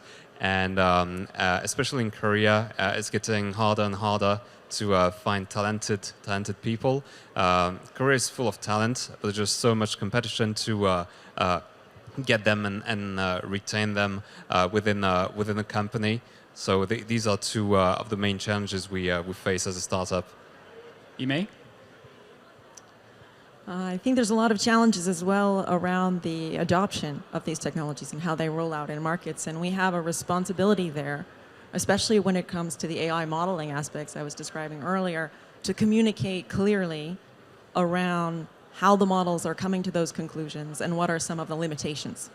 Because when you're dealing with large amounts of data, there's conclusions that work at a statistical scale and over large time periods or large areas. But the actions that need to be taken, especially when dealing with climate challenges, can be down to the individual level. Something for a small farmer, decisions that they're making based on a weather prediction. And if we inform in advance about those aspects, possible bias and statistical outcomes, we need to build that in from the beginning to maintain trust and adoption of those technologies. Yeah, makes a lot of sense. And to the point of Sylvain regarding the fact that software is very much intangible and people don't necessarily appreciate the value of it, there's a lot of things that are related to that in terms of when you think of AI, you think of AI that's just right there in the palm of your hand. You're using ChatGPT, it's kind of nice and easy, but tons of data servers, data centers are behind it. It's actually very much I guess tech heavy, but also energy heavy, right? And that's the thing where I guess the first thing you want to do for people to fully understand the impact or the playground we are talking about here, you need to have some level of data, right? You need to be able to measure what is it that we are talking about, how big the problem is, etc. And I think I'd like to make kind of a transition in terms of what are some examples of actual companies that may be doing things, because we've been talking about green tech and so on, but maybe people in the audience need to know, okay, give me an example of that, right? And what's good about it is that La French Tech, for instance, which is an organization, a non-profit, they come up every year with what they call a promotion of the Green 20. The Green 20 is 20 companies that are, well, startups and that qualify as green tech. And a few examples that don't come across as obvious are pretty interesting. One of them is called BlaBlaCar. It's a car sharing service. And if you do car sharing, you're still using a car, but if you're sharing it, it's a bit better, right? It's an example of green technology you could essentially think of. You have technologies that are used to monitor the energy usage in buildings. That's another way of looking at green technology. And then outside of those, startups, you have the big groups, the big companies. Think of Thales. I was speaking with Jean-Michel just before he came on stage, and one of the things they are looking at when you think of traveling by airplane, the part of landing is where you are using a lot of gas, a lot of fuel, and they are using AI to then predict what would be the weather condition and make sure that they don't need to hit the brake too much as they are landing. So those are examples of using technology for somewhat of a greener world. Sorry, that was a very long transition. I was not supposed to talk that much, but I felt like it was kind of necessary. One thing that'd be interesting as well to talk a bit about, you talked about talent, Sylvain, right? And so I'd love to hear your thoughts on how clean technology can contribute to job creation. I'm going to start again with you, Teguan. You are an entrepreneur. You are creating jobs by definition. So do you see an obvious relationship between creating jobs and advancing the clean industry? Yeah, to be honest, we already make a few jobs in a local area because of our role is in making the machine to collect the recycling and reusable item and install it to the local area. And because of all the machine need to need to have a maintenance service, so we need to hire the local people to maintain this itself. So yeah, to enlarge our business and increasing the recycling ratio, yeah, we need to hire more people in that area. So yeah, actually, clean tech can make a job because of, for example, other stuff like software and AI system. That role of the software or AI system, the main role is reducing the cost, and reducing the cost means reducing the job. So actually, this direction, clean tech will be more reasonable for the people in our society. Thanks a lot. How many people work at your company, by the way? In inside, our team is 31 members, and in local area we work with more than 100 people because of there is the each maintenance company we are working with that. That's impressive. Sylvain, on job creation. Yes. So again, coming back to the point I made just before, green tech is about solving or fighting climate change, right? And in order to do that, basically we need to rebuild the entire world or change a lot of our infrastructures, of our devices, the way we move things around. So we really have a ton of new things to design, to build, to install, to operate, to maintain. So the task ahead of us is ginormous, and I don't imagine we'll run out of things to do, really. So I'm not worried about job destruction by green tech or anything of that nature. It's quite the opposite. If you look at us, the IP Grid, we're a startup, but we're 33 right now, hiring, and so it's a small figure, so drop in the bucket. But I can give you a much larger one. It's what's going on in the US right now with the IRA, Inflation Reduction Act, which incentivized really strongly, I'd say, building, installing clean technologies on the US soil, and it was voted and implemented last year, I believe, and so far it resulted in creation of 200,000 direct jobs, and if it's indirect jobs that we look at, it's more around 400,000, so I think it's a meaningful figure, and again, I'd say, let's be optimistic on our ability to fight climate change, and let's be optimistic in the way it can contribute to our well-being and to job growth in society. All right. Do you share that optimism, Ime, as someone who is working across global, initiatives and projects? I certainly agree with Sylvain's description about the size of this transformation, and the rebuild and the opportunity that it gives then to have better opportunities as well. People talk about AI taking jobs, but it's actually changing the jobs, and it gives an opportunity that there might be things that are less efficient for people to do, less enjoyable for people to do, and so it's a chance also to have better jobs that are coming out of this transition. And I was wondering as well, building on the fact that you work for a global organization, Ime, do you see countries that you'd love to call out for the better, obviously, where you feel like, okay, things seem to be happening a lot more in those places than in others? Every country matters, right? So we have a particular focus on some of the smallest countries because those are the ones that are on the front lines for being exposed to these things. So it's not just that it's exciting the speed that they're transitioning, but that it's absolutely necessary that they're transitioning at that speed. At the same time, for many of the developed countries, it's about exchange of knowledge with those communities, right? That the same kinds of models and innovations can be shared across those boundaries. So really looking at it as a global challenge, we can look at the places where the change happens because that's where the impacts are the most visible, but it's completely interconnected in a system sense. Makes a lot of sense. And I'm actually asking this question because as a French person living in Korea, I speak to different people in different places. Whenever I'm in France, I can be 100% sure someone's going to talk about climate at some point, in some ways. In Korea, not so much. Maybe I don't have as many friends here. I don't know, that could be that. But I feel like it's not top of mind as much, right? And so for me, meeting someone like you, Daeguan, is really, really interesting. I'd love to have your thoughts on this. Do you think or do you know that Korea and Korean people, new generation, are really changing the way they're looking at things? And do you think there are many people like you who are looking at getting jobs or creating jobs related to green technology?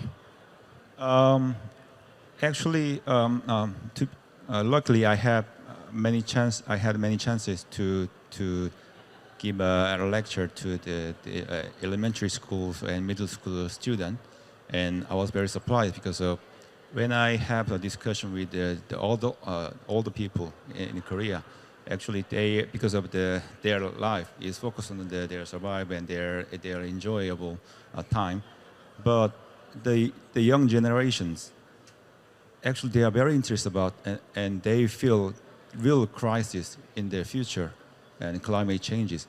So I got many questions from them and very precise question even. So yeah, young generation especially they are very interested about they're very think about the climate change is very important, and even they ask to their parents that why you should join the recycling action because I should live here more. So this was a very important thing, and also because Korea is very well developed in food delivery system, and after the COVID, many people deliver their food from the market, and they generate waste a lot. So recently they feel guilty about this waste. So yeah, they think about the waste issue, and climate action is very important. Really interesting. I think we're going to close things out here with a few closing remarks, if you don't mind. Ime, would you like to go first and share something you really wanted to say today and I haven't had a chance to? Wow. Well, you did ask us about the trends, right? And you asked us about the jobs and how these things are evolving. I'm also very excited about what comes from young people and from communities of young people when they tackle this. Yes, there is the guilt, but we like to be more on the positive side, not thinking of the guilt. And so what I'm most excited about in the data space is what we can do with basically hackathons, where we just challenge people to come together, to share their solutions, and to tackle the challenges. I'm active in an organization called Women in Data Science, for example. The 2023 hackathon was exactly on this subject in the climate space. And you have high schoolers who dive in there and build cutting edge solutions around those challenges. And so I have a lot of hope as long as we have those kind of optimistic but also hands-on communities. Women in Data Science is definitely an organization you want to check out, by the way. Sylvain. Yes. So to push again on what Imai said, I really agree with what you say in the sense that we must be optimistic and responsible at the same time. I think we must believe in our ability to solve problems and move forward, because if we look at history, that's how human civilization was built and achieved progress. Over the last 2 centuries, we greatly reduced poverty. We greatly enhanced health.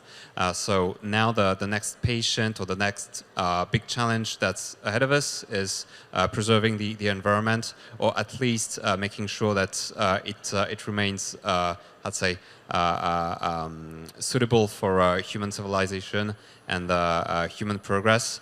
So let's be optimistic. Let's leverage our talent and our willingness to do good. And yeah, I'm really looking forward to what's coming in the next few years. Although things may be challenging at time, let's be together. And I'm really happy to have a chat with anyone in the audience that's into that mindset as well. Teguan, the last word will be for you. Yeah. Actually, I want back to the first question you gave me. How can climate change the money? A few days ago, I saw, actually, you guys see this demonstration about the OpenAI stage, and I found a very interesting article that that day was the Armageddon of the startups, because generative AI will make a lot of possibility, and means that this kind of big corporate will conquer most of the technology related to AI. So literally all the AI related, all the startup related to generative AI will be just like a partner or pilot teams for the big company. But in climate tech and green tech, actually it's related to the physical things, and we need to solve our planet problem, and it couldn't cover with the AI. It should be covered with the real action and physical participation. So I think this kind of green tech will be more friendly and more open to the startups' challenges. So I think most of the startups need to be focused on this green tech area. And another thing is, Regina just mentioned about the young generation, because we saw many articles from the news that we have just 5 years from of our climate crisis, and we don't have much time. The Earth's temperature will be increased soon, so we're gonna be fail, something like that. But we are already older.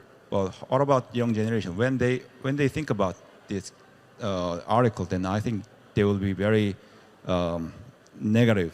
They will be negative because nobody mentioned about that. Your planet will be still there when you're growing up. So it means that we should have we have a duty to cover this problem. So it's not related to the economic crisis or political change. We need to do this as a person and a father or a mother for our younger generation. So yeah, I want to be a part. I want to be a partner of this, and I want you to join this good action together. Okay, thank you. All right, so it's not too late for the planet, but we are behind schedule, so I'm going to close it here. Ime, Sylvain, Teguan, thank you so much. A big round of applause for everyone here. And I will leave it over to Olivia. Now, moving on, I'm sure you're all interested in health as much as I am. So we will engage in the discussion about health tech now. Good afternoon, everyone. Thanks for being here with us. I propose that we start by a short introduction. Each of you, maybe Jean-Marc. Hello. Can you hear me well? Okay. Very good to be here. Thanks for inviting me.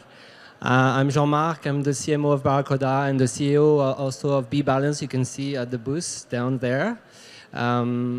Briefly about myself, I'm an entrepreneur in health tech in the last 5 years. Before I was working at Google and launching YouTube in Europe. And before that, I was in the content business in the music industry. But my passion is really health tech for the 5 years. I'm the CMO of Barracuda. Do you want me to... Later, okay. Hi, my name is Sonia Kim. I am the co-founder and managing partner at LoadStart. Our company is involved, is a financial consultancy for smaller startups and also the VCs that want to do business cross-border in Singapore, Korea, and Japan. Prior to this, I was at Credit Suisse over 15 years, working as an equity analyst. And before that, I was a management consultant at Boston Consulting Group. Hello, I'm Hee-Jin. I'm working for Sebia. I'm the Vice President of Sebia in Asia Pacific. Sebia is a French company, and we are very specialized in the cancer diagnostic and also the diabetes and all the immunologies. And yes, and yeah, I'm honored to be here today. Hi, I'm Daewon Kim, General Manager of bioMérieux Korea, another French company. Healthcare. The bioMérieux is specialized in infectious disease management for diagnosis and patient management. And we've been supporting those patients in Korea for last 30 years. Yeah, I've been always in the IVD, in vitro diagnostic sector throughout my career. So great to be here. Welcome, everyone, and thank you. Aram, please.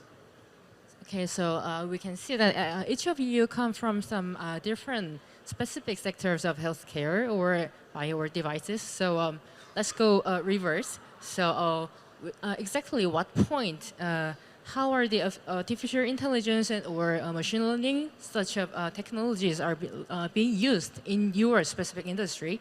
And that is how is those technologies help for improved patient care or medical imaging or drug recovery. So let's go first with Mr. Kyung-Kim, please. Okay, artificial intelligence is really changing a lot of things. Changing the way we do our business and operate, just like in other sector of business as well. But when it comes to healthcare, especially in the disease management and diagnosis, it's really a big event that has happened recently, because in healthcare we continuously deal with big size of information, big data. So human genome and microorganism, all this infectious disease, there's a lot of data that we couldn't really manage to generate enough insight to be useful for healthcare management. So for example, infectious disease, as you all know about infectious disease because COVID-19 outbreak from 2020 has been given big insight about this threat for our human life, right? So when it comes to infectious disease, especially for viral and bacterial infection, we deal with so much of diversity and variation because those organisms, the complexity of those organisms is beyond our intelligence, and they been changing, mutating, and changing to increase their opportunity to survive in against external threats, right? So when it comes to dealing with those diseases, we have to continuously deal with the big data that's actually evolving all the time. So it's actually beyond our human intelligence. So having AI, machine learning, to analyze all this data, develop insight, it's going to change the way we develop our products, develop our service, and also commercializing all of this. So it's affecting the whole life cycle of our business. If you ask me if AI is really changing a lot as of now for about the way we do business, probably it's a bit too early to say yes, because a lot of those approaches still in the R&D research and development phase.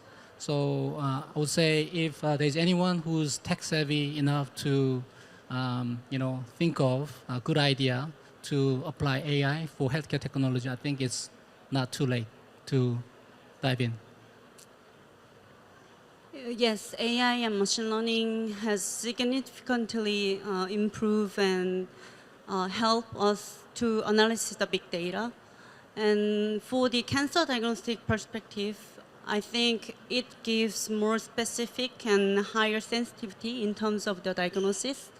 And it also gives the patient that the test can be done on the body fluid, such as serum and whole blood and urine, rather than the biopsy. So patients can be a bit free from the traumatic diagnosis from the biopsy.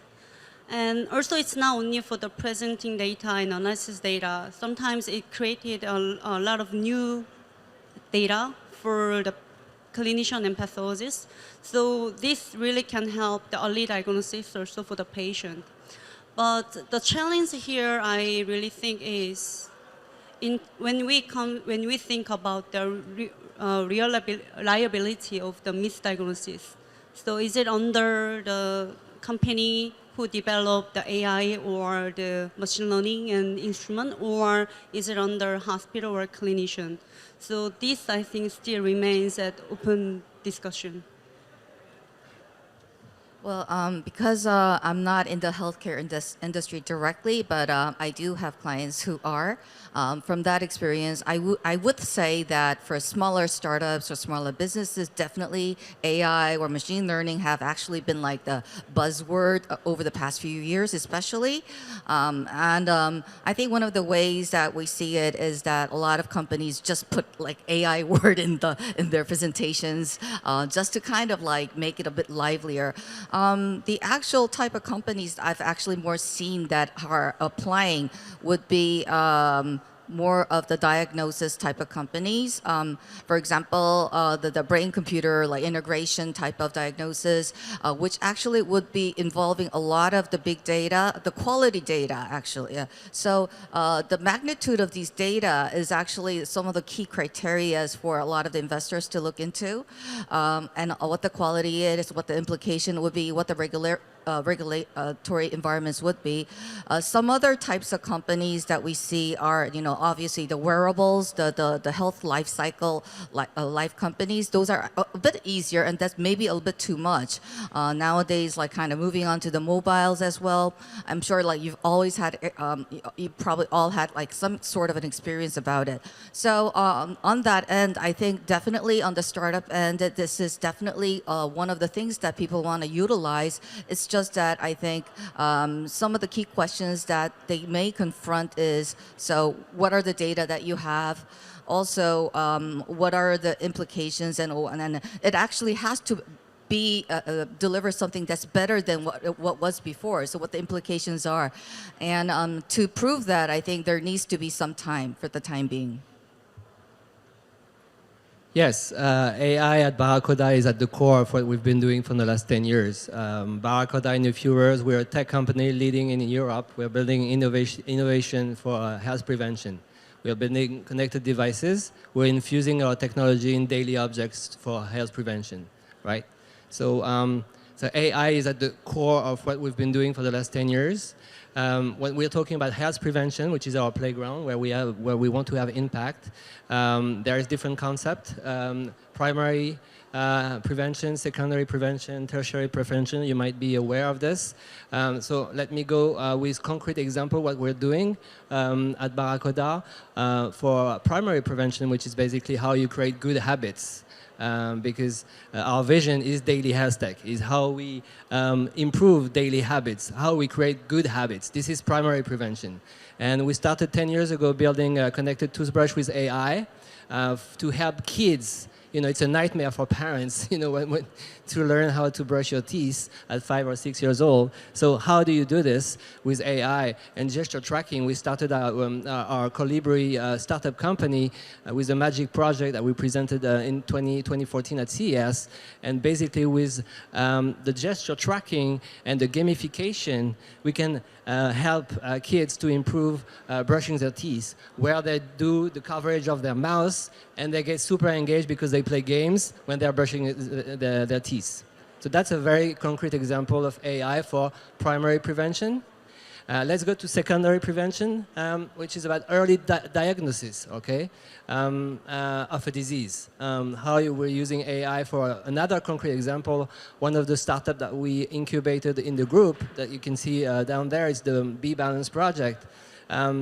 A very good example, B-Balance is a smart bath mat, right? That it collects seamlessly data points every day. When you step on the mat, it collects weight, body composition, posture, and balance.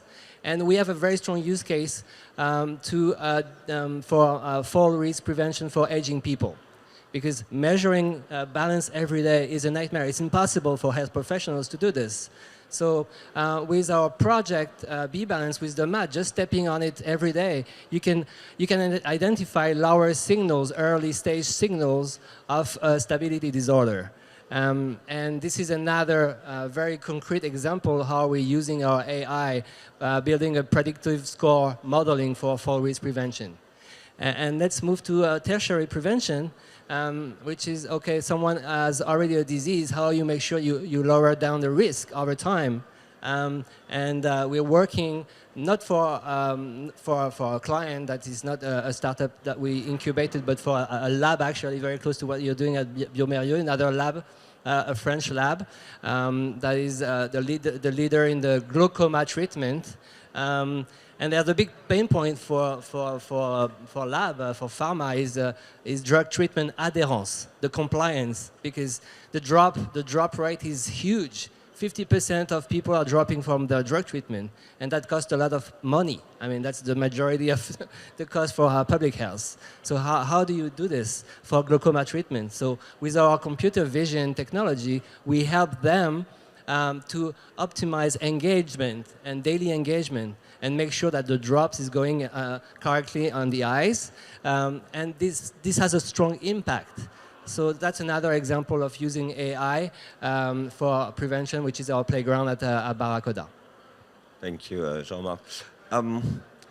Question for day one. On telehealth, I know you are more on the vaccine side and medical, but telehealth, in your opinion,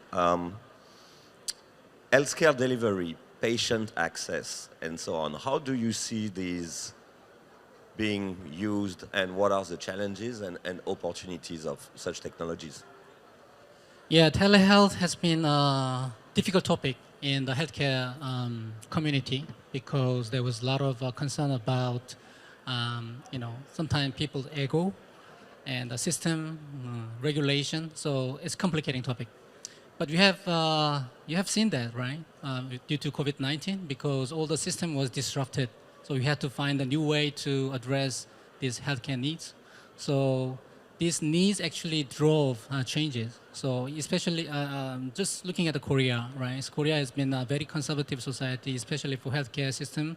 So those changes was difficult to be happening. But because of the needs, something like remote diagnosis, remote treatment of patient, just meeting doctors on the computer screen, that was possible with the government easing the regulation and everything. That's what happened for 3 years until middle of this year. And now what is changing is we are going back. We are not going back completely, but somehow we are going back at a certain point. So government decided to stop that kind of business, that kind of practice again, because there's other risks associated, right? In terms of quality control, in terms of liability. So many things are not really answered fully to make this change permanent. So we are going back, not to completely back, but at certain the middle point. But I think our government is still working on this one because we don't want to just go back and stop everything now. We have tested and we know what is good, what is bad. there's some concern to be addressed. There's some legislation coming. There are a lot of discussion. A few acts just enacted from the National Assembly side. It's still on the way, but definitely I think we have some drive from past 3 years of experience to realize telehealth, and definitely it's a good thing, right? Because telehealth, what is the most beneficial thing about telehealth is that we can provide quality medical service to more people in a low cost. The cost is very important. Speed of service is important because we are going into aging society. Most of the developed countries are going into aging society, meaning that our young generation has to help our senior people. And so basically we are less taxpayer and less pension contributor than those who are benefiting from the services. So, most of countries are using more than 10% of their GDP. Most of OECD countries are spending more than 10% of GDP for healthcare. It's not sustainable if you don't have population growth. So we have to find a more efficient way of providing healthcare service. So I'm quite positive about this change. It's going to be difficult action to be taken, but it will come.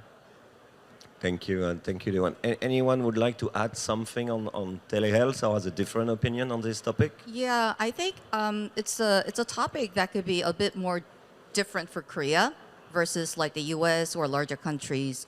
Obviously, this is to support people who have less access to the mainstream physicians or just even the primary physicians.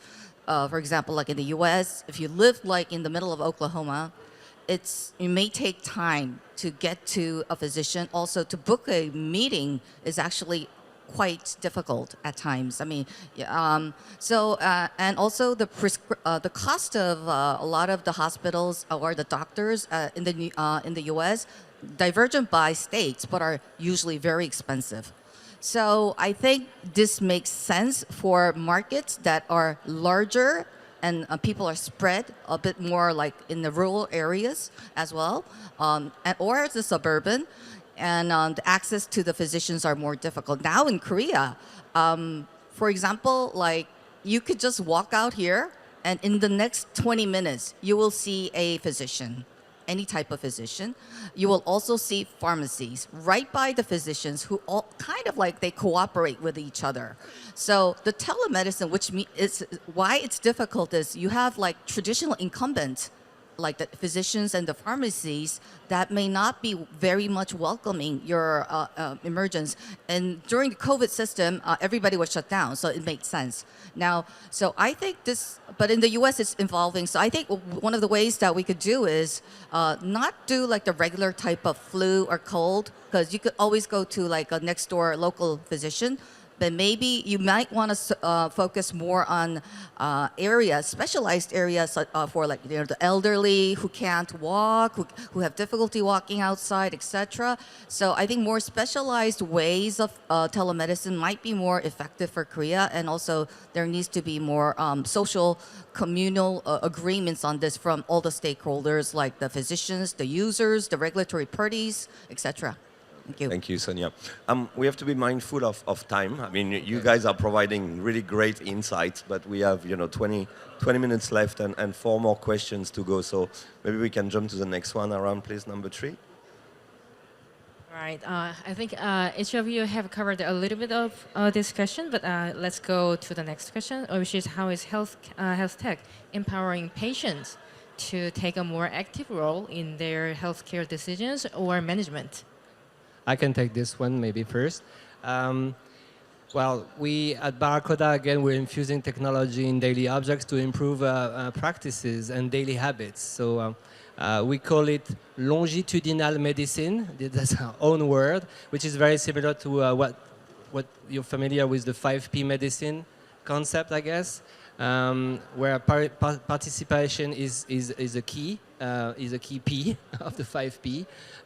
So the way we see the participation, the engagement of the patients is going to be key. Our playground is the bathroom with connected toothbrush, smart mirrors, the smart bath mat. We call it the digital health studio, where, and it might be the telehealth of the future. Back to the second question. It's having invisible technology embedded in daily habits, so we can collect data and share it with health professionals. So the patient can act on it. Because the most important thing is not the data. I mean, AI is a means to an end. It's just what do you do with it? The so what, when we're talking about connected devices or wearables, what do you do with this? I think the action, the participation is key. And by the way, there's a big trend that we've seen in the last 3 years now, post-COVID at CES. It's been huge. It's really people are upgrading their home. They are spending more time, money. They're ready to accept new technology as well, also. We made a big research in France post-COVID to measure this, and 30% of the French population is ready, and it's French, and is ready to accept new technology at home. So they can measure, they can take control of their health, they can act on it.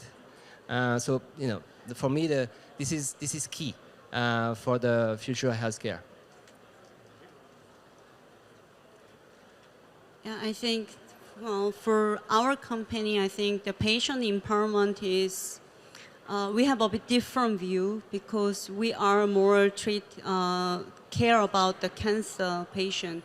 So for us, using the high technology and health tech recently we developed, help our patients to see the treatment progress also, and whether the medicine is working well or not.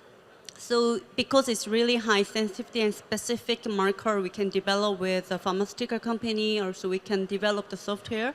So the patient can monitor where they are in terms of the entire treatment process. So they can choose which drug, which medicine they can take it, and how long it will take in. And after even treatment, they can still monitor the body, the condition, and how they. So these are one of the patient empowerment as an in vitro diagnostic company to give to our patient. Just to add on, I mean, on the other side, right? Because we are talking about technology, but I think there is some role that patients themselves have to play, right? It's just like other tools. We all have mobile phone and PC. That doesn't make us tech-savvy people, right? IT-savvy. So there are tools available. Health tech is bringing a lot of new way of dealing with their own health and the community health. So I think patient or everybody here has to be aware that those technologies are available. Then we have to be a bit savvy on this technology and all this health-related information, so that we can act actively in this role. Thank you. So Jean-Marc was touching upon, what a particular company does, the devices, the intelligence. So to the other three of you, what other emerging technologies or trends you are seeing or you are looking forward to develop to disrupt or even displace, traditional healthcare? Yeah, obviously, I think a lot of it's very new, so everything is pretty disruptive in my view. But I think one of the most recent ones that we've been seeing are the DTX, this is maybe you want to tell the audience what DTX stands for. Yes, it's a digital therapy prescriptions, and what it is would be that it could actually be supporting the the traditional type of therapies, or augmenting it, or maybe replacing it. For example, it could also be like a device, like for example, like the smart pill that's attached to pills, and when you digest it, you can kind of it could send signals to like a patch, which then identifies when the patient has taken a type of, obviously there are companies like that in the US and also in Korea as well too. But I think this is the reason why I think this is going to be more interesting is that it could definitely shorten some of the clinical trial times if it has a abundant pull. Also, I think it could save a lot of costs or maybe appease a lot of phenomenal or the symptoms that patients suffer from. For example, like if you have schizophrenia, you need to take pill every day, but you sometimes forget to. So you have to, when physicians are giving out these pills, you attach the smart pill. And therefore, you kind of know when it is. But it also has to come with the patient's diligence as well, too. Like, nobody's going to really, like, choke you to do it.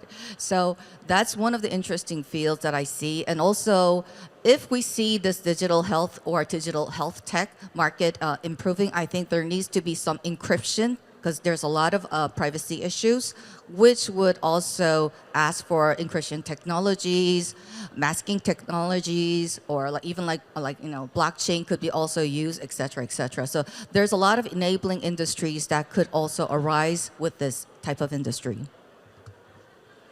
For us, yes, we have not in Serbia, but I see that there are many wearable, the glucose, the meter, which can detect the glucose for the diabetes. But I think this kind of the emerging technology can help our patient or even people to prevent the high risk disease or monitoring their diabetes in their daily life. But from our company of view, what we are developing now is we are more focusing on the individual personalized diagnosis and then treatment. Meaning is using those wearable the technology, yes, we can prevent and protect ourselves at daily basis, but this number doesn't give the diagnosis background, meaning is the number doesn't really show how and which medicine I need to take, and because every patient is different and they have different genetic variant. So our company are developing and more focusing on the personalized diagnosis and then the treatment instead of the wearable or like the in-house the diagnosis tool. Thank you. And we started to touch upon data. So how to protect patient data and maintain the privacy in this digital health landscape? Maybe they wants to start with that? That's a very difficult question, and it's probably it's not that difficult, but I think sometimes I would say I'm not really very expert in terms of data privacy, data security, but I've been dealing with this situation because I'm dealing with the healthcare data. Our company provide diagnostic information. We have to have our system working in a hospital, communicating freely between the different disciplines in the hospital, doctors and laboratory. So this flow of information is key for key success factor for this system to be, generating value for patients. But a lot of time we have to deal with, let's say hospital department, hospital IT department, and Regulation, Privacy Act, and everything. So, maybe it's too bold or too dare to say, but I really feel this is a bit of an unfounded fear. There is a technical problem, there is an issue of privacy, but we shouldn't tap into unfounded fear, blocking all these changes which can generate a better outcome, because we are always taking risk in our life, right? So there is no 100% safe zone. We continuously calculate risk and take risk. Probably it's going to be difficult when it comes to government legislation and everything, but we have to be a bit more brave and dealing with all this big data, it's actually beyond our routine way of managing those information. So we have to use new technology, and privacy is important, data security is important, but there is a technology to manage a certain level of risk. So hopefully we can come up with a good discussion with different disciplines. Yeah, my point of view, I'm not an expert as well, but first and short answer is for us at Barracuda, again, privacy, we are privacy by design. So, and we operate under GDPR in Europe. So everything we do is GDPR compliant and with a double opt-in if you want to share any data with someone. It could be a health professional or someone else. But again, I think I agree with you on the fear. We talk a lot about this. For me, it's a question of transparency, trust that needs to be created. And similar to when you're using a free product that you are the product and you're sharing your data when you're using Google or for instance. I think it's how do you create trust and let the end user know what is going to be shared, which data, why, and how long. So if we are very clear answering those three questions, I think it makes everything different. So that's my vision. Maybe we have time for a last question. Our clock is actually running late. So please, Aram, pick the last one. Okay, very sorry to wrap up so quickly, but we have to go to the last question. So lastly, if there's anything you'd like to highlight, please talk about how you envision these health tech advances shaping the future of healthcare delivery. You want? Please go. Yeah, I won't probably short. I think I repeat again and again from the cancer diagnostic perspective. I think what we can do here to develop help our patient. I think we really need to work on the pharmaceutical company to develop the companion diagnostics and for the more personalized treatment and also the medication. So this will be the key for the patient because, using the AI and machine learning, now we are able to detect, we are able to have an early diagnosis.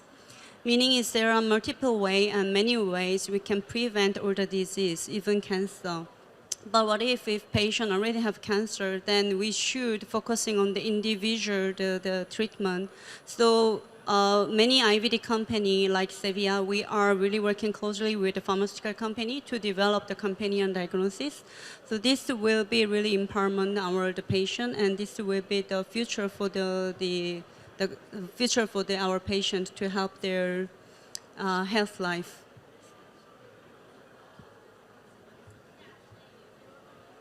Okay.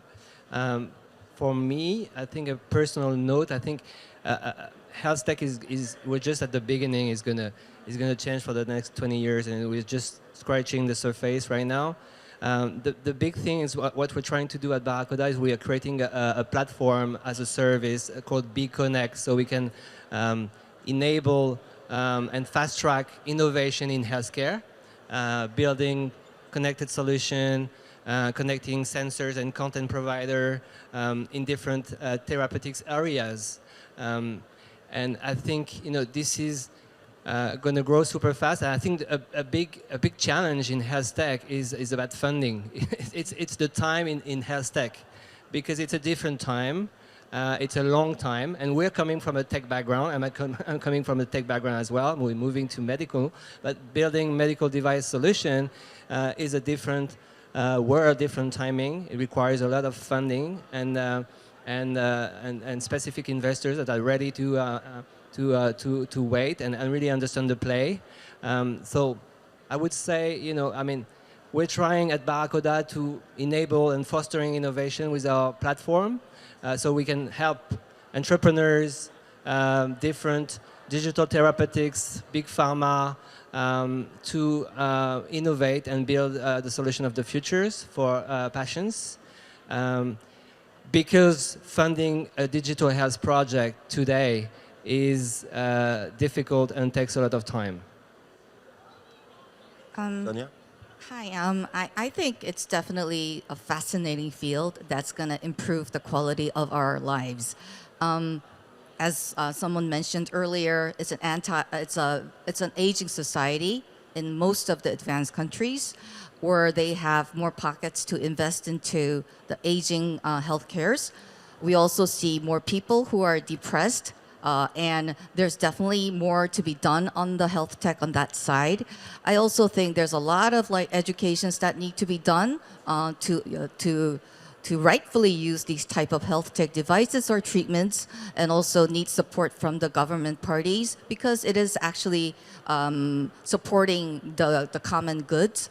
So I think it's a fabulous and a fantastic industry, but I also agree the funding could be an issue, because a lot of times the impact takes too long.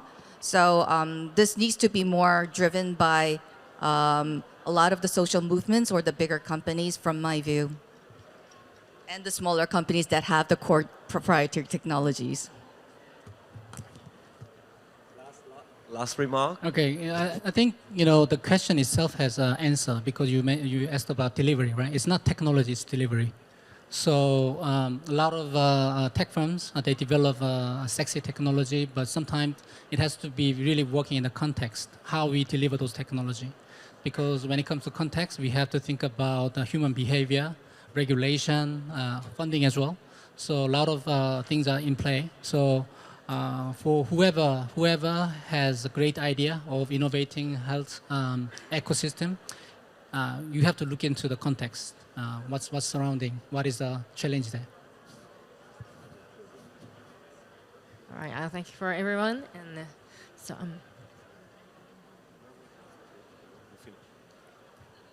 right. So I think we're gonna close the panel here. Thank you very much for the insight. I wish we had more times, because the four of you have a very highly experienced stories to tell. And Jean-Marc, thank you for the mini pitch. This is actually the next session, but it was appreciated. Thanks again, everyone. Thank you. Thank you so much for your participation today. We will now move on to our last session of the day, which is time for innovation to take the spotlight with startups pitch contests. Yes, I'm sure you are all waiting for that today. This year marks the 10th anniversary of La French Tech, as you may already know. 10 years, so we have selected a 10 startup, and they will be presenting their pitch today here on stage. Ladies and gentlemen, please now welcome to the stage the representative of Imova with a big round of applause. Good morning, everyone. I'm very honored to introduce Imova today, the first full 3D virtual try-on experience. We're going to talk about commerce today. E-commerce still really underperforms compared with brick and mortar retail, and the answer is very clear. Why? Because people like to feel and to see the product in real life. So how can we improve this experience online? And also, it's a matter of rentability, because product returns are costly in terms of rentability and a carbon footprint. So today, you have augmented reality, which is a first step of solution, but with a lot of limitation. First, you have some technical issues and limitations, such as mismatching, lighting issues, but also you see that the product is not precise and is not realistic, and you are not in an immersive atmosphere. What we propose is to create a full 3D experience. Here, in augmented reality, you see yourself in a mirror. Here, you see the best version of yourself. In fact, from 3 selfies, we create a 3D object of you, hyper-realistic, and make it match with 3D products. With this combination, you can see yourself in a dynamic way, and you have a very precise ID of the product on you, with modification on light, textures, and really the rendering of the product. And you can be immersed in the atmosphere of the brand. So we address the market around the face for the moment. Second thing, we integrate the experience into the ordinary customer journey. You just have a button, add to the fitting room, you just make a panoramic selfie, and our deep tech algorithm makes the rest. It takes 3 photos from the shooting and creates the 3D object. You can try over and over as many models as you like with some side views and atmosphere and different lightings. And of course, you can purchase and go on trying on. And you keep your avatar for the next time so that you can use it over and over in different brands and different branches. So a very simple and integrated experience. So hyper-personalized for the consumer and an extension of visit duration, transformation rate, and reduction of product returns for the retailer. So our business model is based on a fixed design and variable parts according to time of use. Simplicity, technology, security, and independence are our keywords, and I am at your disposal for any questions. Thank you.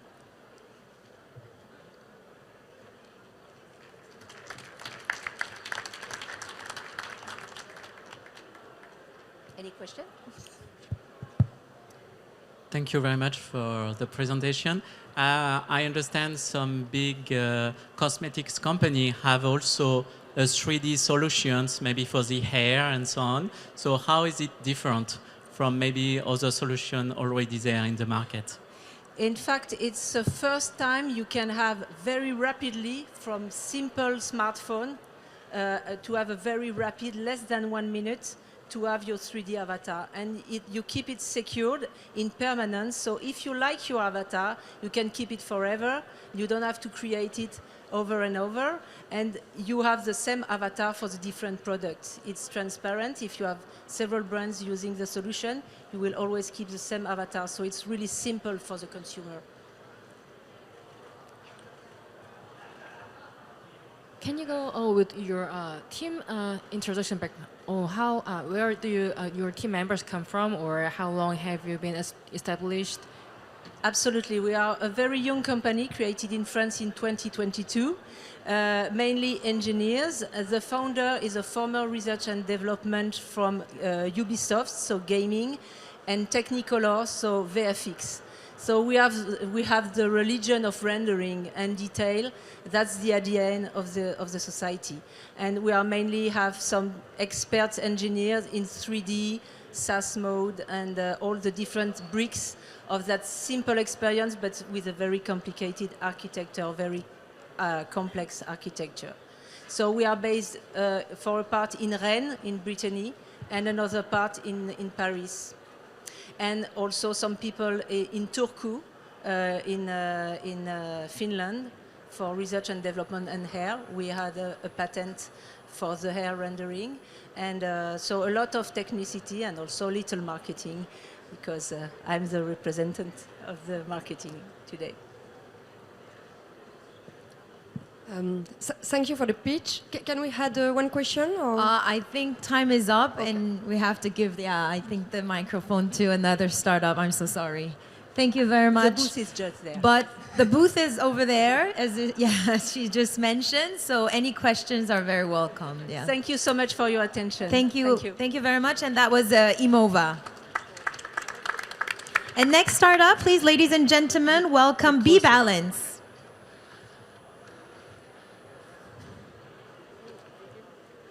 Okay, sorry, previous. Hi everyone, I'm Jean-Marc, co-founder and CEO of B-Balance. Sorry for spoiling a bit the pitch before. So I'm going to tell you the story of B-Balance. Let's start. Yes, the population is aging super fast. You know this guy, he looks like my dad gardening. He's a boomer, right? So the 65 plus are rising everywhere in the world. Just in South Korea, I was looking at the figures, just 3% in 1970 and now over 20% today, and this is going to grow for the next 15 years. Those people are very different from the generation in the past. They are very connected. They have smartphone wearables, they have economic power. They want to stay healthy as long as possible, so they are upgrading their home, investing in their home. So that's the big trend. But to stay healthy and live longer, there's a big problem. They are falling. In the US, every 20 minutes, an American is dying from a fall in the US, right? It's cost a fortune. It's a growing burden for social security everywhere in all countries. 50 billion US dollar in the US, over 3 billion in France. And the government needs to decrease this by 20% in the next 3 years in France, I can tell you. Very few solutions today are focusing on prevention. For patients, there are a lot of low-tech, I would say, detecting alert when someone is already lying on the floor, but it's too late, right? And when someone is falling for the first time, he will fall 50% of the time in the next 6 months. Big problem. For healthcare professionals and caregivers, they don't have the time, they don't have the technology to do this. They have old school tests called back tests or TNT. It takes 20 minutes to do. They never do this. So they cannot predict fall, especially at home. So here is B-Balance. It's a two-part solution. So it's a digital therapeutics solution, preventing and reducing fall risk. So the first part you see on the top is the remote monitoring part. It's a smart bath mat that identifies the user every time you step on it. It collects weight, body composition, posture, and balance, right? And the second part is the digital therapeutics. When the fall assessment is in red, right, there will be a prescription by the health professionals to do a personal exercise program on the mat you can perform daily, so you can improve your balance and your autonomy at home. So seamless daily monitoring, easy, removing all the friction. Just in one step, it collects data every day. Easy balance evaluation, first time at home, and activity program personalized. We tap into two big use cases, right? We talk about primary prevention for home care usage.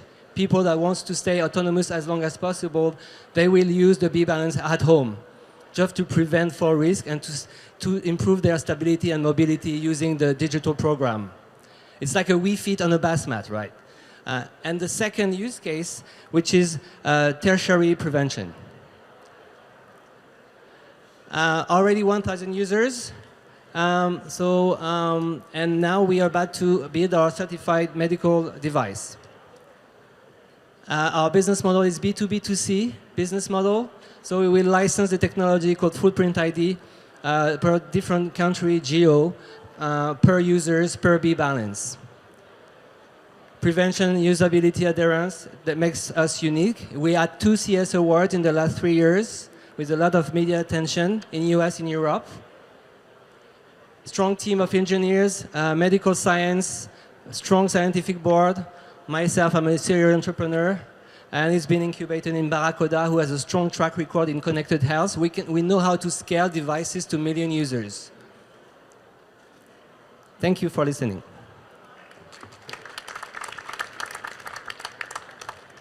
About your product, is it both an app and also some kind of form of hardware?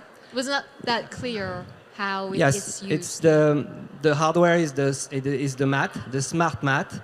And the digital therapeutics is on the phone.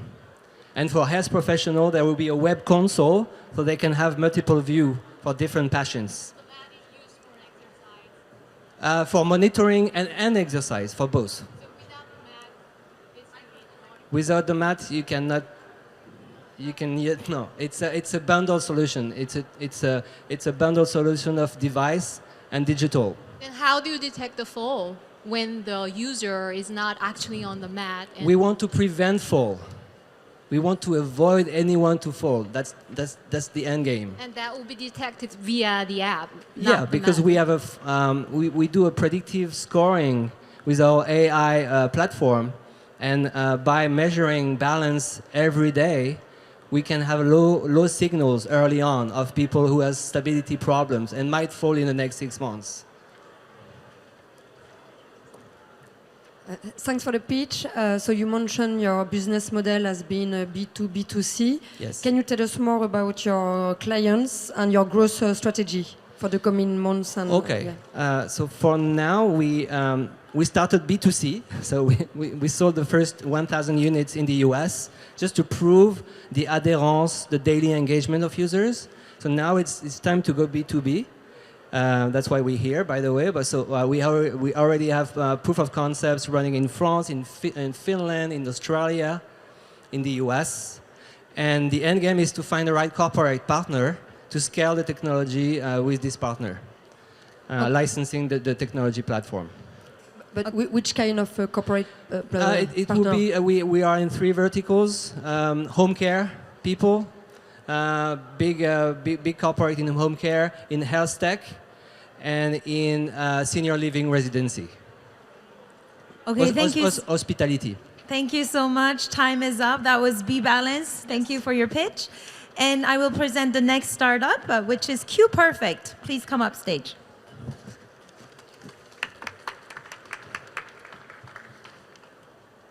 Good afternoon. My name is George Nonigen. I'm representing QPerfect, quantum simulation company.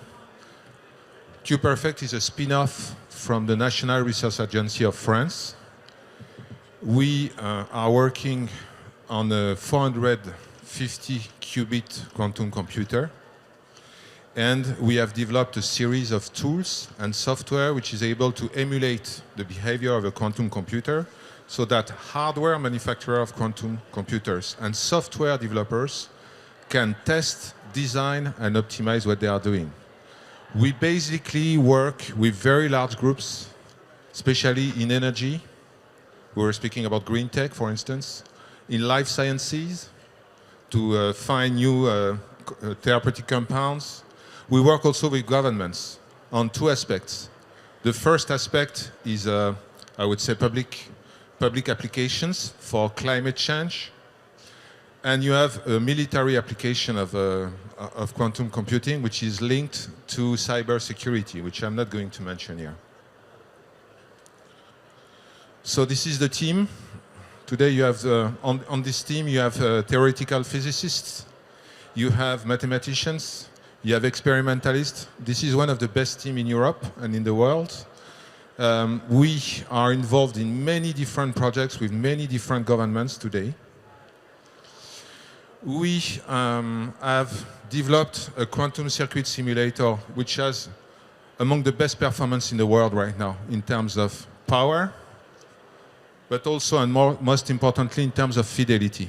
Quantum computing holds a lot of promises for the world, for green tech, for climate change, for life sciences, but there is something that needs to be addressed first, is the ability to scale up the number of qubits and the fidelity, that is the error rate of the qubits. So we are working on those 2 dimensions, and today we have one of the best. It's not us saying that, it's MIT and Harvard.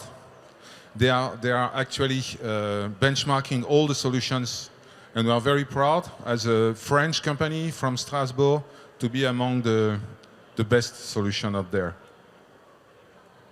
So why does it matter, quantum computing?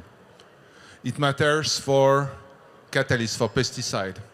I don't know if you're familiar with that, but pesticides are consuming a lot of CO2. To manufacture pesticides, 3 or 4% of the global CO2 emissions are from pesticides. You can make better planes which are flying longer, higher, consuming less kerosene. You can better manage energies. You can better manage traffic. And you can find new materials for batteries, for instance. So those are very important issues and very important subjects where quantum computing can make a big contribution. The good thing is that there are many solutions today which are explored for quantum computing. Photons, trapped ions, superconducting, qubits, many things. Nobody knows who's going to win the race. But our technology is based upon mathematical equations, so it doesn't matter who wins or loses. Yeah, sorry. We will be there. And the most important thing for the end, our system works with a single and standard PC. You don't need to have HPC. You can use, everybody can use, every software developer. The more software developer will be, the more apps you will have, the more usage you will have from quantum computing. Thank you.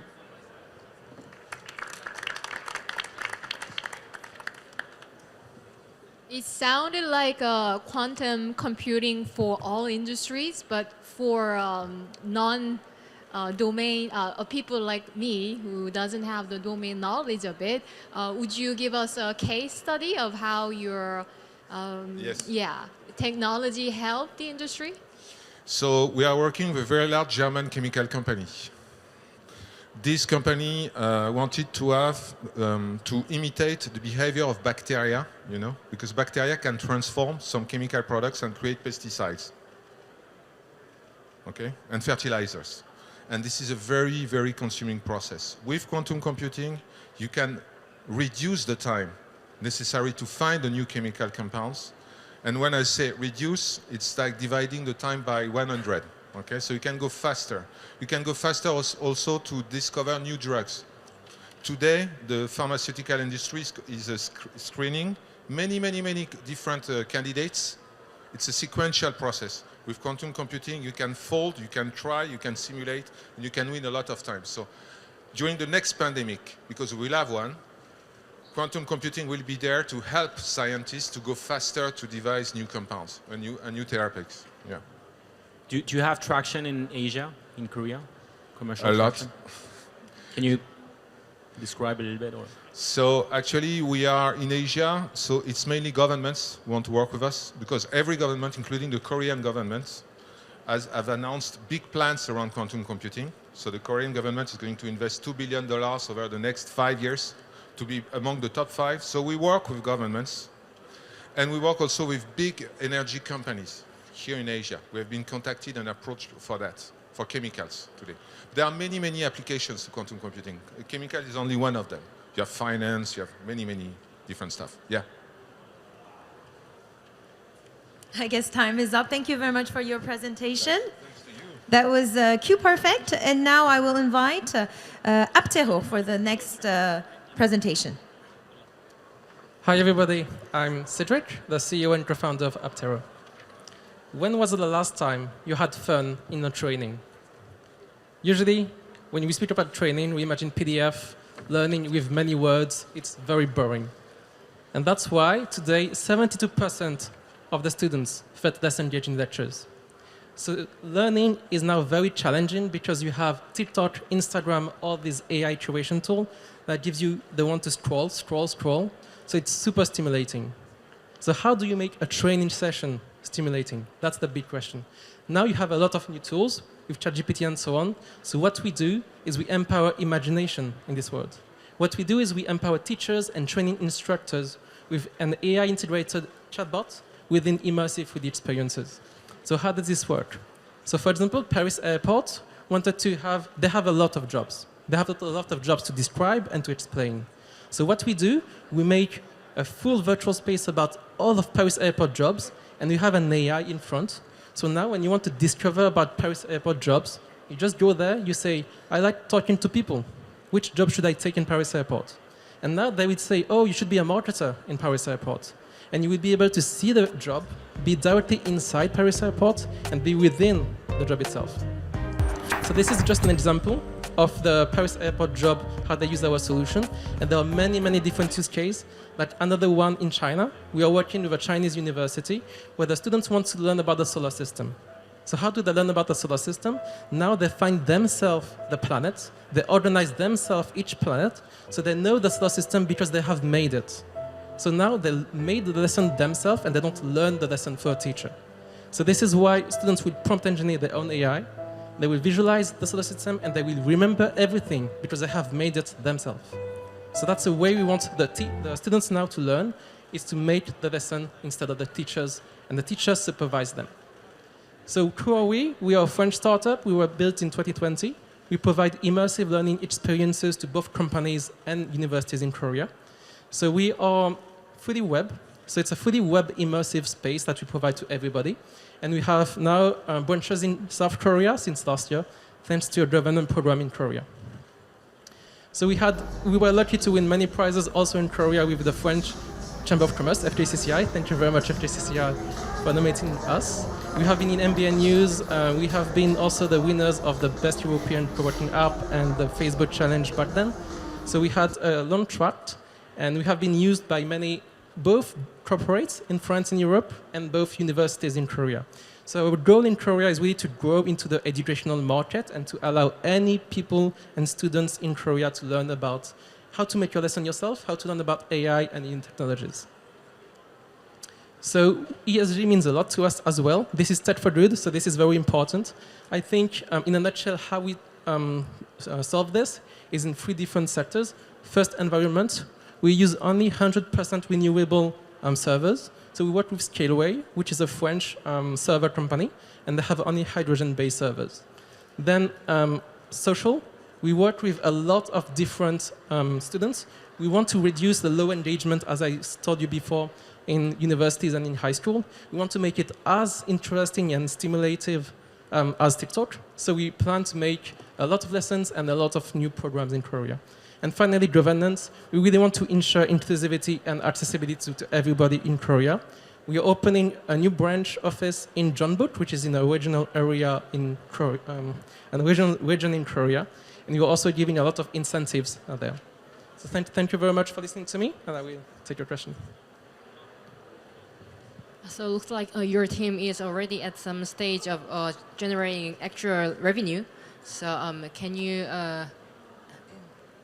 unveil a little bit about your financials, or do you have any investors from especially strategic? Yes, thank you for your question. So we have revenues, of course. We have revenues from, we opened 3 different companies in Paris, in Chile, and in Korea.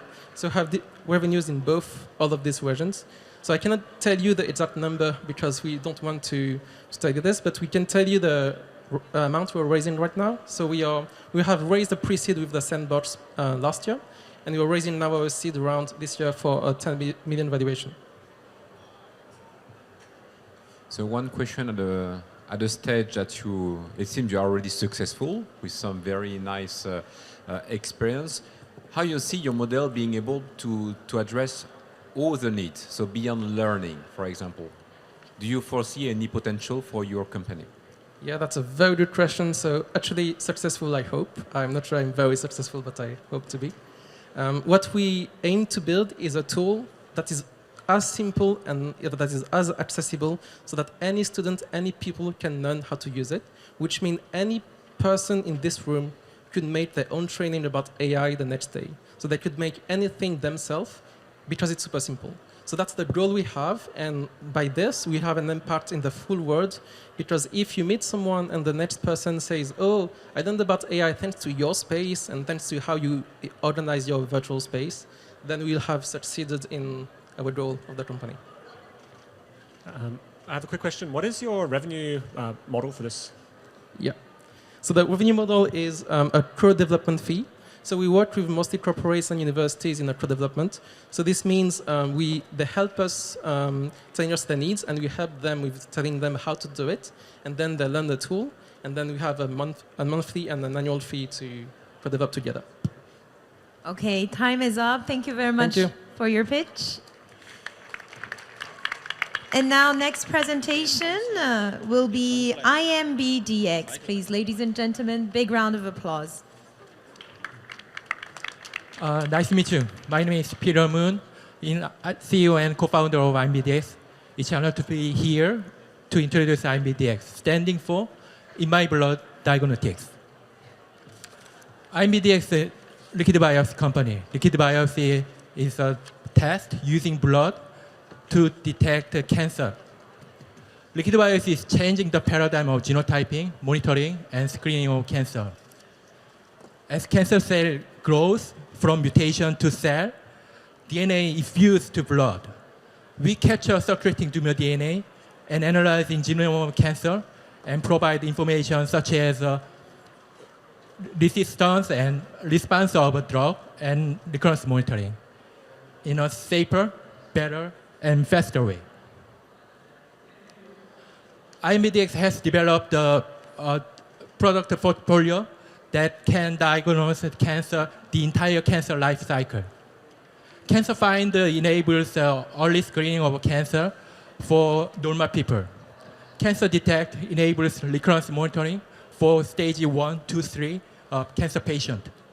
AlphaLiquid 100 enables profiling and companion diagnostics for advanced stages 3 and 4 cancer patient. Total liquid biopsy market is expected to be worth 100 billion US dollars. AlphaLiquid 100 market for profiling is expected to be more than 5 billion US dollars. Cancer Detect market for recurrence monitoring is expected to be worth 30 billion US dollars. Cancer Find market for screening is expected to be worth 40 billion US dollars. Since the establishment, IMBDX has achieved 4 major performance. IMBDX completed the world's best liquid biopsy product for whole continuum of cancer care. IMBDX has the most widely adopted platform in Korea. IMBDX has made a contract for companion diagnostics for global pharmaceutical companies such as AstraZeneca. IMBDX is expanding to global market. Let me explain detail later part. Founded in 2018, IMBDX has achieved 2 million US dollars for sales in 2022. In 2023, IMBDX received the CAP accreditation and has launched Cancer Detect, Cancer Find to detect cancer earlier. The revenue is increasing almost twice every year. AlphaLiquid 100 for profiling has superior performance, unique molecular depth, and limit of detection, which is a probability to increase the probability of capture layer circulating tumor DNA is nearly 2 times higher than those of global leading competitors. Although it has a superior performance, it's very competitive at half price. The biggest fear of a cancer patient is recurrence. Cancer Detect product inform patient recurrence faster than any other test. It increases the patient survival rate and lower treatment cost. Customized panel is made based on the whole exome sequencing. The genetic mutation of each patient is unique, like a fingerprint, and provide information, the most sensitive indication of ctDNA presence at this lower level. IMBDX has developed Cancer Find, which screen earlier the 8 types of cancer for the second time in the world. IMBDX the first and the biggest liquid biopsy reimbursed provider in Korea. 31 major hospitals, including Seoul National University, Samsung Medical Center, and National Cancer Center, has adopted our platform, exceeding 1,000 prescriptions. It's increasing fast every quarter. IMBDX has made a contract with the pharmaceutical company AstraZeneca. When prescribing AstraZeneca's Limpagel, they need it's necessary to check biomarker, and at the same time, it's very difficult to obtain tissue from advanced prostate cancer patient, and so they need the competitive liquid biopsy provider like us. And after 1.5 verification period, we made the contract. And we are receiving blood sample from 8 countries. So we are expanding to global market, and we are doing business in 17 countries. Yes, we are looking for a partner and investor. Thank you for listening. how is liquid biopsy different from the existing biomarker-based diagnosis or blood, type? Yeah. Our technology based on the NGS technology, we analyze the whole genome of cancer gene. So we provide the very wide information for the profiling of cancer patient gene, and we provide information target therapy. So based on our information and diagnosis from our platform, cancer patient can be treated precision medicine and early screening. How do your costs scale with tests? Do you have to have more lab space as the number of tests increases, or is it a patient or bedside diagnostic test? Sorry, I have to interrupt the session. Thank you very much for your presentation. Thank you. That was IMBDX. And continuing on, moving on to Lab SD, please. So technological innovation or technological advancement has always hung between the balance of either radical or incremental. It also makes emphasis on product and platform innovation. And also it asks about the business and social value. And that is what we prioritize at Lab SD, the social value. And my name is Omojola Ayodele. So over 90% of chronic diseases are over 90% of diseases are affecting visually impaired and blind people are chronic. 90% of people suffering from such kind of diseases live in low and middle income countries, and 90% of these diseases are preventable. Members of LabSD have always been working on, we have a team of either the planning and development team. Our team ranges from researchers down to IT experts. We have a competitive analysis that make emphasis on conventional device, which cost about 30 to 100,000 USD, and we are able to offer 2 to 5% of the conventional device, and we are able to achieve this through partnership with Samsung Upcycle. Our device actually costs about 1,000 USD. So we came up with a teleophthalmological system that have been successful in 5 countries, which are Vietnam, Bangladesh, India, New Papua Guinea, and Morocco. And this system was used and was successful at outreach eye clinics. So these images you see on the screen were captured by our device. So with our digital ophthalmoscope, we've been able to generate about 80,000 fundus images, diagnosed about 30,000 patients, and work with 12 NGOs, raised about 3 million USD. So we also realized that there is the problem whenever you diagnose the patient, they are not able to afford payment for treatment. So we came up with an online donation model which offers 4 options. It's either you pay for the devices or you pay for the midwives, or you support the outreach camp, etc. And we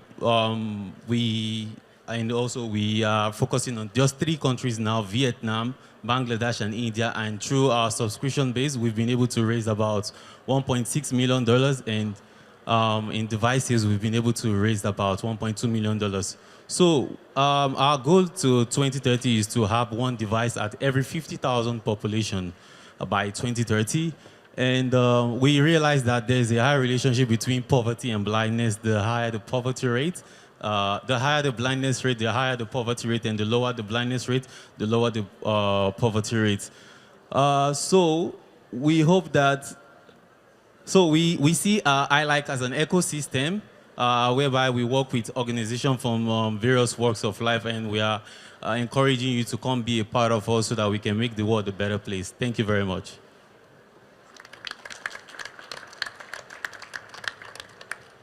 Hi, thank you for your presentation. Can you go back a bit to the donor system that you were talking about? Yeah. Please, can I have this? You want me to talk on it? Yes. Is is it to pay for the device? Is it like your business model, or I'm just wondering how does that work? And So how is this it- online donation model, we are working on a patient a system whereby we connect the donors directly to the beneficiaries. So we're working with World Vision, an organization found during the Korean War. It's like the WHO Health Organization for the eyes. So they mostly specialize on projects like this. So we're working with them. They would be able to fund patient treatment. At least 30% of the cost will be covered by the online donation model from LabSD. You mentioned that one of your competitiveness is affordability. Yes. But you mentioned that your device being $8,000. No, no. I said that conventional devices cost about $30,000, but we can offer a price of about 2 to 5% of what the conventional devices cost through our partnership with Samsung Upcycles. So we use used smartphones instead of used phones, and that also takes away from the whole waste problem in the world. Maybe one quick question, because at the beginning, the interest of the business model is the high proportion of preventable eye disease. With that solution, how quick you consider you could make a benefit for the society on those 90%? You mean the 90% of the diseases from low and middle income countries? If I give you a scale of 3 years, if this technology is accessible, how quick you can treat and give access to some solutions? The quickest way for us to be able to give solutions is if we use our device to get access to more fundus images. Based on the pilot studies we had in India, we gathered a lot of about 87,000 images. So if we get more, the AI gets smarter. Although the AI does not make the final decision, it just only helps the doctors to make a better decision. So with that, we'll be able to scale higher. Okay, thank you very much for your presentation. Thank you. And now I will give the floor to Yusha.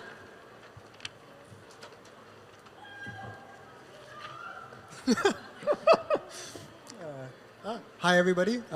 My company is named Yusha, and we're an animation platform that focuses specifically on automating the animation process. Let's go. If you've ever seen anything made in Japan, the US, or in the EU, most likely, if it's made in the last 70 years, it's probably been made here in Korea. Korea has been the world's production hub of animation, and it's been a place where a lot of countries rely heavily on getting their content created. But a lot of people really don't understand is the animation process is still heavily done by hand. For the last century, the entire process, the biggest innovation has been moving from paper to tablets. So if you wanted to make in a single frame of animation, you have to do about 12 different iterations before you have something that is commercially ready. And then you have to do that about 50,000 times by hand before you can have a product that's ready to send off. This process takes years of development. It takes hundreds of thousands of dollars, if not millions, to actually be able to produce content. And like for the regular industry, if you're a freelancer or a large studio, it takes anywhere from $5,000 to $80,000 just to produce a single minute of animation. It's extremely expensive, extremely tedious, extremely laborious. And because of this, almost every single animation industry company around the world struggles to produce any profit, and they heavily rely on merchandising to stay afloat. And so one failure of a project can collapse an entire company. So a good example is Blue Sky, one of the biggest in the entire U.S. Like 2 years of no revenue, and they collapsed, even though they were like dominating for 20 years straight. And so because of rising cost of labor and everything, it also makes it almost impossible for most industries to stay alive in this space. And that's where our product comes in. What we do is we ask users to submit their character sheets, ideally front, back, left, and right. And then with that character sheet, we can automate the entire process. So what we ask is, we ask them to sketch out how we want the beginning of the scene to look like and the ending of the scene. And we can interpolate that entire motion and then produce the entire scene in minutes instead of taking weeks, if not months, to produce this content. So what this generally means is if you're an animation studio, you can cut down on a lot of the time and effort that comes with producing content, as well as for the first time if you're an individual. Say you want to make content for YouTube or TikTok or something. For the first time, you don't need to hire 20 or 30 people to produce content. You can just produce it and then send it off by yourself. And so currently in our industry, we have two big competitors. is Adobe Puppeteering tool and Rita Studios. But our biggest advantage over our competitors is the fact that we're the first company to focus specifically on automating 2D animation with 3D depth of space, as well as we're the first company to focus entirely on the entire animation pipeline. Whether we're creating 2D animation or 3D animation, we focus on producing from the very beginning to the very ending stages. Most companies in this industry only focus on doing a specific aspect, but that's what our key differentiating factor is. But yeah, thank you for your time.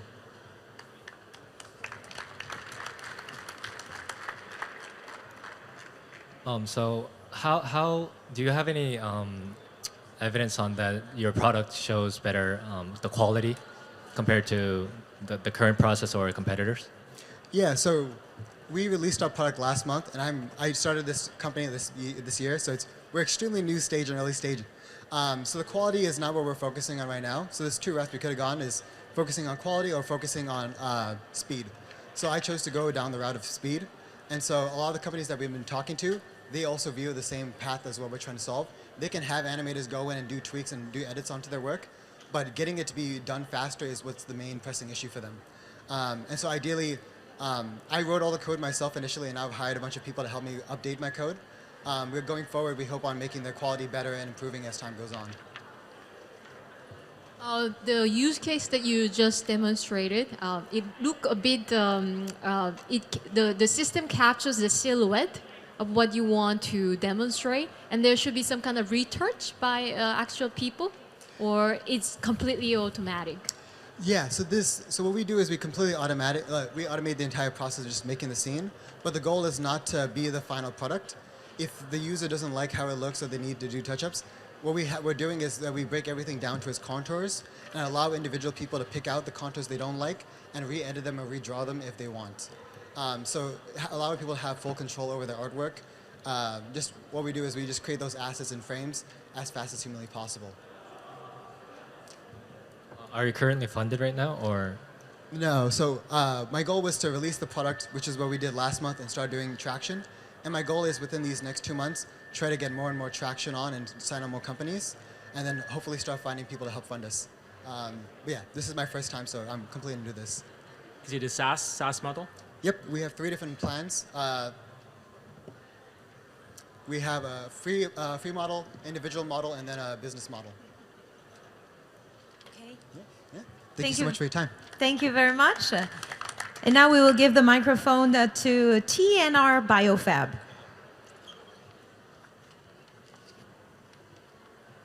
Good afternoon. I'm Heidi from TNR Biofab. We are a healthcare company.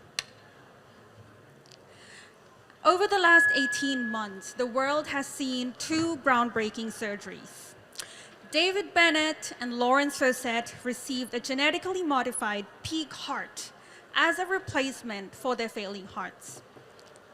Unfortunately, both David and Lawrence died weeks after the surgery. They risked this highly experimental surgery all because of one dire fact.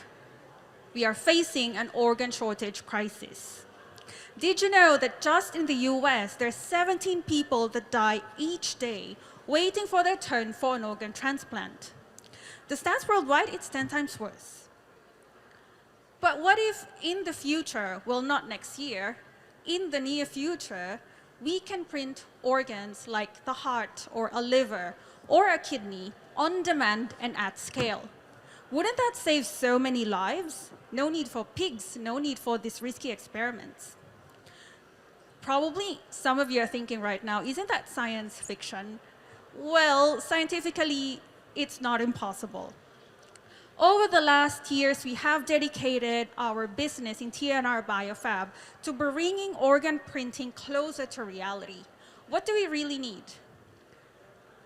Of course, the printer, which is our original technology, the ink made of biomaterials where the cells would thrive, and lastly, of course, a strong know-how on cells.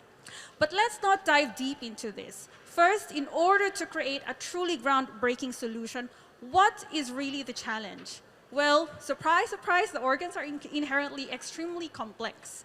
Take a look at the liver, for example. Did you know that our liver actually looks like this in the microscope? It's made of hexagonal lobules Not even a square, not even a circle. Mother Nature wanted hexagon for our liver. Luckily, our talented scientists in TNR Biofab actually succeeded in printing this 3D printed liver-like globule. And not only do they look like one, they behave and respond like that of a human liver in a cellular level. There's a lot of science to unpack in this, but this is attributed to our globally patented 3D bioprinting technology, where we can deposit the cells in a precursor cartridge where they should be. As the cells are printed, it's going to follow the cross-sectional area of your desired tissue, and in this case, it's the liver. If that's too hard to imagine, think of your toothpaste, if you ever used one, where it always comes out in blue, white, red pattern until the toothpaste runs out. It's kind of like the same analogy, how it's extruded. Now, these 3D printed liver tissues also demonstrated that they can survive in the dish in the laboratory for 1 straight week. Compared to a cell, same cells, same formula, but without the structure, they died shortly. All this to show that cell arrangement and structuring is actually vital if you want to succeed in making functional organs in the future, which is only something that 3D printing can do. The scientific community also agrees with our findings as we managed to publish and land on the top front pages of the top scientific journals in the world.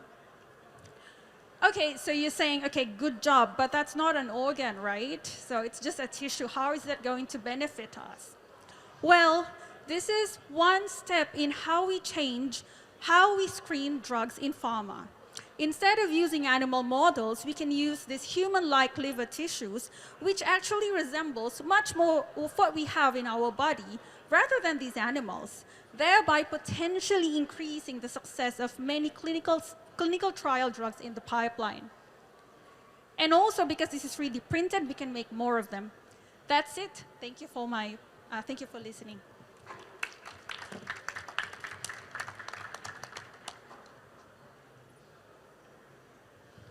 Can you tell us more about the, I would say, the closest application you foresee in the coming year or coming 2-3 years? So this one, we are bent on doing a drug screening for high throughput screening using organoids, 3D printed organoids. And we are trying to partner with a big pharma in order to screen their drugs. And it's going to be a research collaboration in the beginning, and then eventually apply it once we validate the technology.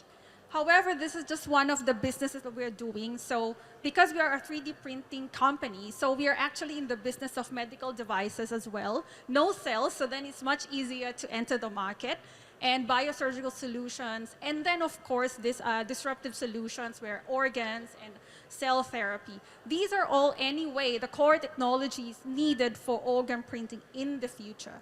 So this is our business domains. What is your funding situation at the moment? Oh, actually, we are not a startup anymore, technically.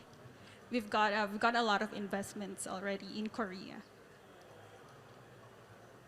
Yeah. Yes, thank you very much. We have 2 pitches left before ending this startup pitch contest. And I will invite now Flash Feed, ladies and gentlemen.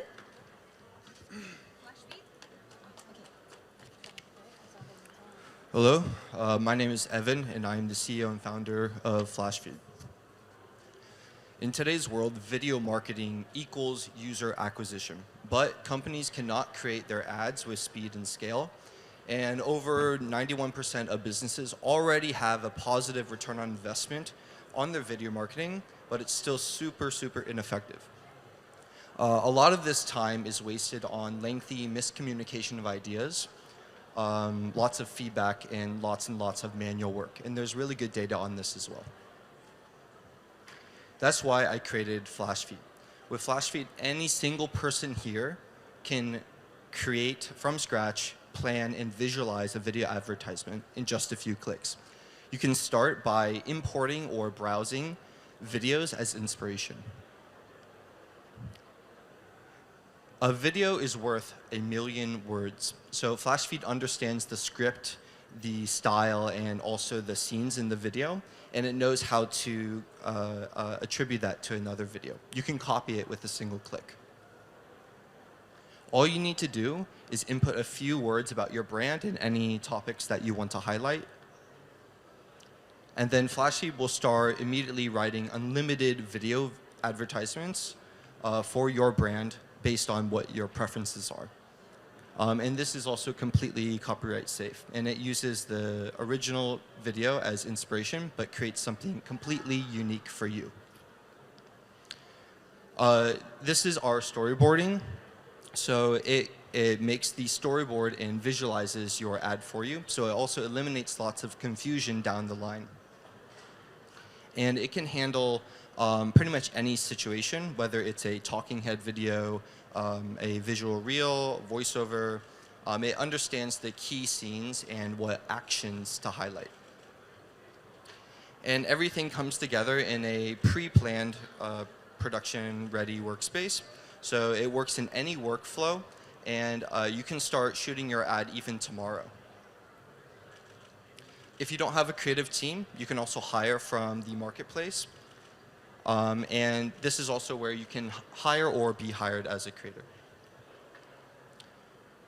So because projects have such a low setup time, it means that companies have more opportunity for ad volume. That means more opportunity for more new customers. FlashSpeed is really cool because it's like a super fast robot that makes your videos for you, but it keeps the special creativity of a professional ad team. And it can be used by ad agencies, content marketers, or even solo founders. And the market is rapidly growing, going to 272 billion. And this means that companies are being forced to create more and more advertisements quickly. There's a two-market focus. North America is focused on the volume. And then being in South Korea suffers from this problem very heavily. So it's really important to be next to our customers as we're getting feedback and solving this problem exactly. It's a freemium model, and you can pay $99 per month to get access to all the AI features. People can use the marketplace for free, and they can also browse videos for free as well. This doesn't really matter, but this is the trajectory. Our go-to-market strategy is basically through SEO and gaining authority on the site and communicating with our customers, and then planning to scale up globally later. It's just been launched. I've secured two Korean startups as customers, one big agency called Sidley. It's a global agency, which is in Canada. And the team is just me. I have a friend, Jacob Chike, who is my best friend. He's a founder of another startup company. And he helps give advice to me. And later down the road, I want to hire an AI engineer so I can handle some of the more product-based and dirty work. Thank you for listening. Oh, sorry. All right, we have 30 seconds. How can you have this creativity that you mentioned and at the same time be copyright free? Sure. So a few things about being copyright free. Video ad libraries are completely normal. And also the technology that we're using has their own licensing for copyright, so they basically guarantee that for us. And the video ad, it doesn't copy the original ad, so it's also covered under Creative Commons. And it chooses a unique video idea, but if the video is similar visually, like for example, a talking video with a man on a blue couch, they don't own the copyright to a blue couch. But for other things that are more story-based, it creates a completely different story. Are you using generative AI for your system? Yes, of course. Yeah, of course. And I was just amazed by the fact that you have only 2 people to build this company. Actually, just me. Yeah, so how are you going to execute to make your business expand? Are you planning to have more people soon? Yes. But the company has been completely bootstrapped, and everything has been me, everything. So the goal down the road is to start with, first with more technical things, and then start with hiring people for things like marketing.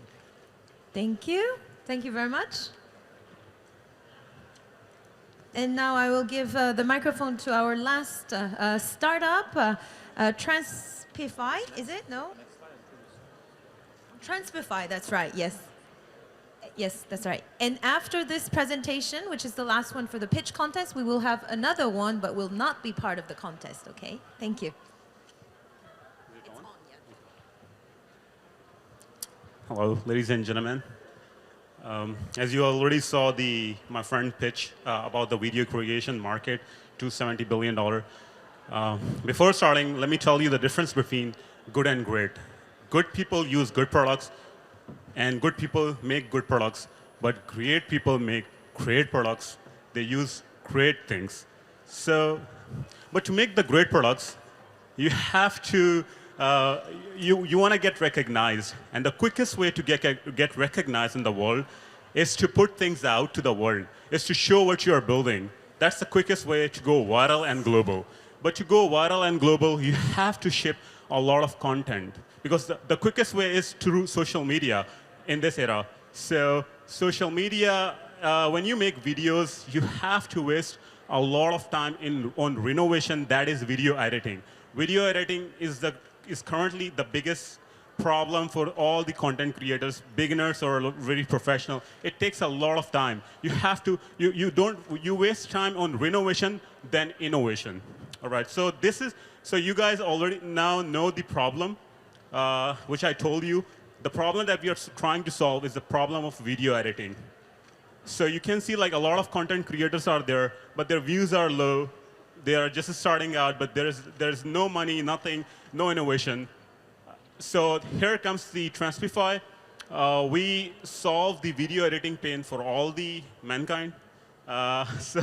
So how do we do this? You just record any junky video while walking here or there or anywhere over here talking about this COMEUP conference, and you're like front camera, and then you're thinking, how should I put it out to the world? Because you can record a very great video, but still if the editing is low class, nobody's going to watch you. But if the content is still low class, but the editing is great, everybody will watch you. So you have a junky video, you put into Transpify, and we take away, and you just sit back, and we does all the job for you. What we do, we does the audio and video enhancement, which means that if the video is in 720p, we make it 1080p. We remove all the background noises, so you can listen right now. A lot of background noises are there. We remove all the noises, and only your voice will be audible to the public, only yours. And then we have a beautiful captions. Whatever you're talking about, we put the beautiful captions on the video. We add the animations. For example, if you're talking about going to Dubai, so that there will be animations of planes flying towards Dubai. So like it keeps you engaged in the video. You don't feel bored. So this is one of the short templates, and then we have a long videos in which you don't want a lot of animations, but you want simplicity. So we have a lot of templates for the long videos and for the short videos. So user can pick one of the template of the editing, and he will just upload the video, and that's it. That's all he has to do. And at the end, we will provide him the very professional edited video, which he can take and just upload to any platform. And this way, he can increase his video shipping rate very fastly. So this is the user journey. They upload, I have already explained, like they upload the video, and then they just sit back, and we do all the job for them. And at the end, okay, so we have also another feature in which we say you upload the video, but it's in English, but you want the video in German because you want to go to the German market. Previously, we were just translating the text, which is captions. But now we are working on translating the voice as well. We have successfully translated voice to 5 languages, but now we are expanding in a way that we are working to, like, you're recorded in English, but you can translate your voice to German, Russian, or any other language, and also lip sync. It's not that accurate currently. I'm not a fake marketer, so it's not that accurate, but we are doing research, we're working on it to make it really accurate so that you can go global at the same time and viral at the same time.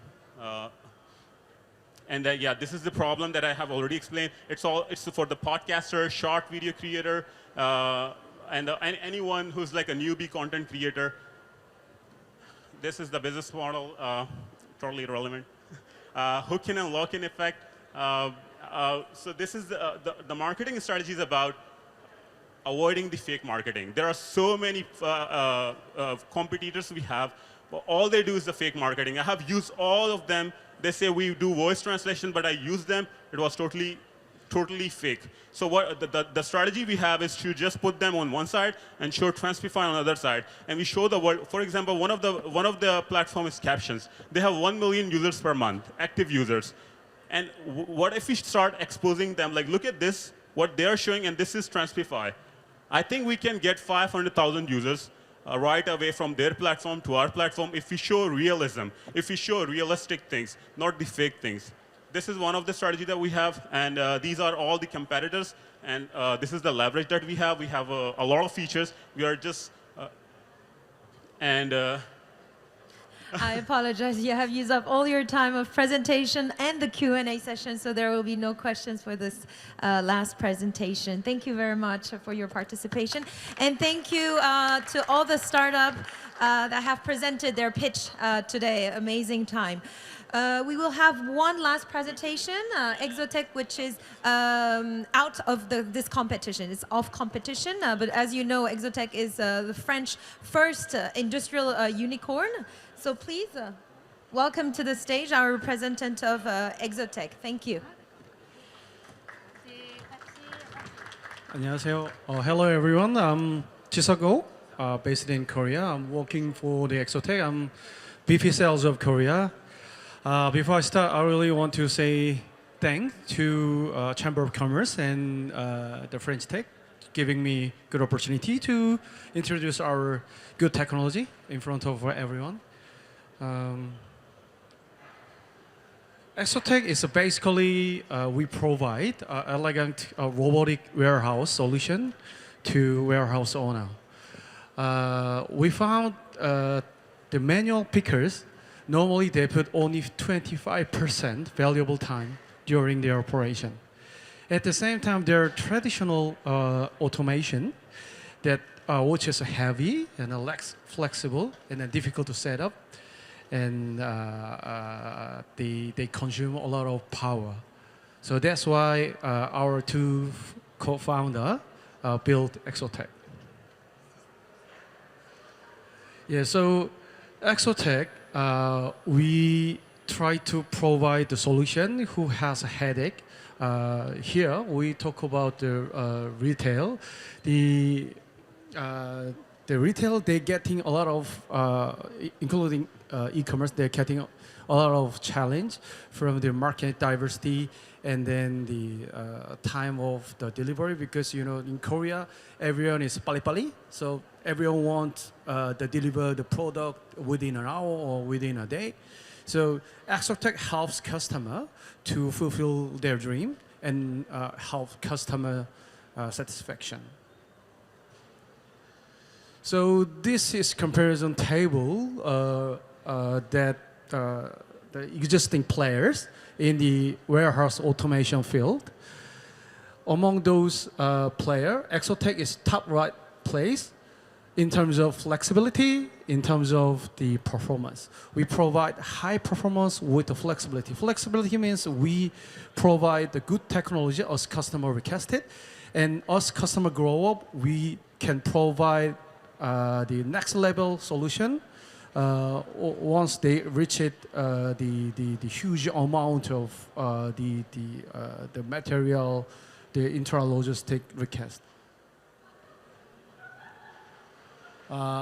Don't think many people understand these the terms, because this is quite industrial specific. There are shuttles, mini loads, cube storage, mobile shelves, robotics. Basically, these are the existing solutions, but I want to try to explain that Exotech is totally unique and then perfect solution than those are, because they're consuming a lot of power, and we are eco-friendly, and we provide more throughput, the performance, and we provide zero single point of the failure.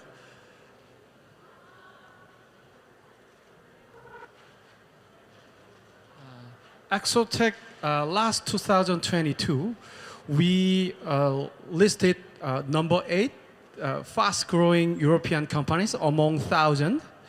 In 2022, 2023, in the American broadcasting company, CNBC, we listed one of the 50 fast-growing company. So we are a trustworthy company. And our CEO, he studied his job as an engineer. He is kind of nerdy. He came to put a lot of invest on the R&D. So we put 15% spending on the R&D versus our competitor put only 2 to 4%.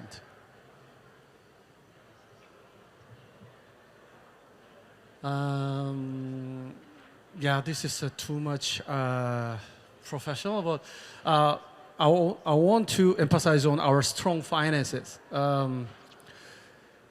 Back in 2022, we got 335 million invest from Goldman Sachs.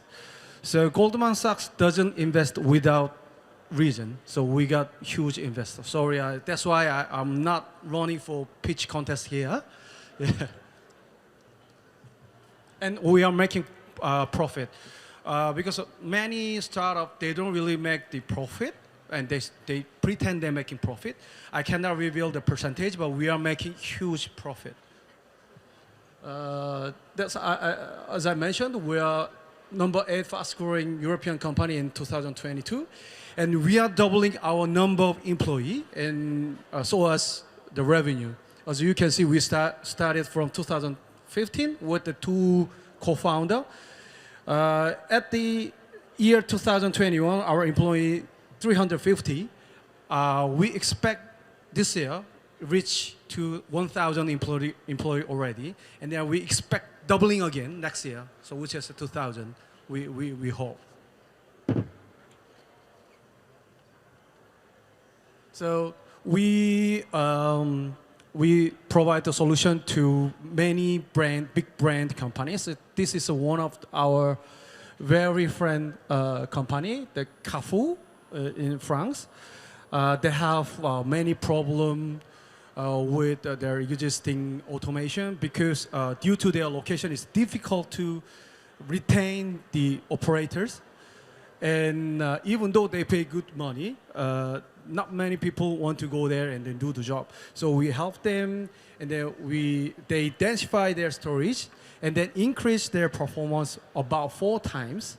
And with this good solution, the people remaining, they want to work under good circumstance with the high technology. Yeah, this is another company, Decathlon. I think quite many people know the Decathlon. We help them a lot, and now we are discussing with the Decathlon how we can improve more for upcoming the project. They want to do more project with us. So that's why in the beginning I explained that we have a huge flexibility. Even though we provide a solution and installation, it's not the end. If customer change their business model or they grow up, we provide the next level solution to the customer. Okay, these are contact. If I'm not interested in getting money, but I'm interested to have customers in Korea. If anyone interested to adopt this system, you can contact one of these guys or me. Thank you. That's all. Thank you very much for this presentation. And now we will continue with an MOU signature ceremony. But before that, I will announce not the winners yet, because the jury will have to deliberate. And I will ask each and every one of you to please head to the deliberating room right on your left-hand side. Just to give you some explanation of these MOUs, these will be signed between the French Tech Seoul with our 2 representatives, our co-president Nicolas and Etienne. with Penn Ventures. That will be the first MOU. Then we will have one with Vivatech and a last one with COMEUP. And the first one, ladies and gentlemen, a big round of applause to Penn Ventures and French Tech Seoul.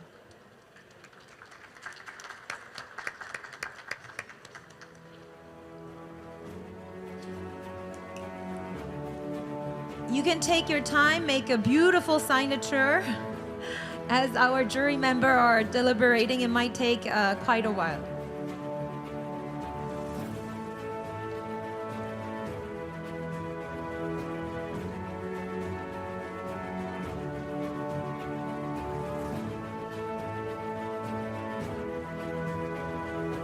And today we are November 10th, 2023.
Yes, a short photo session. Yes, perhaps we can take one behind of the table.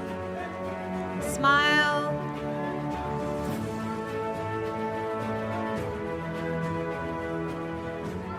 Un, deux, trois. Thank you, photographer. And maybe we can have one in front, yes, on the other side of the table.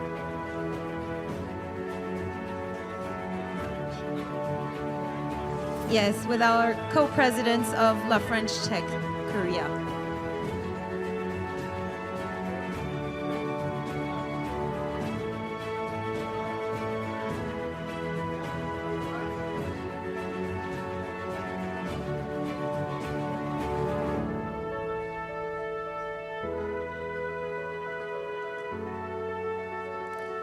Ladies and gentlemen, big round of applause. Congratulations.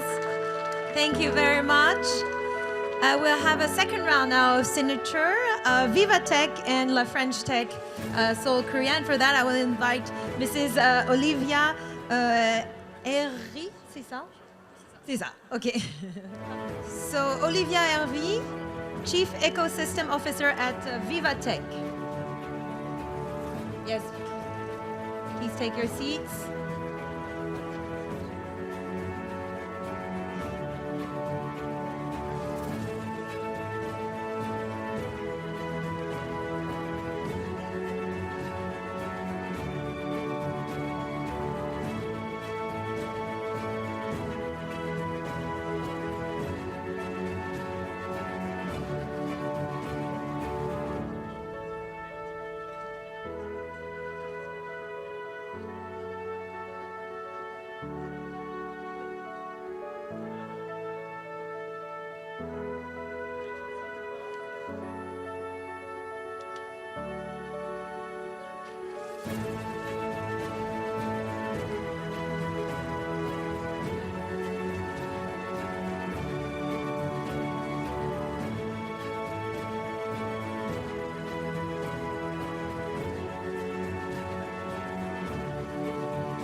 Petite photo, oui.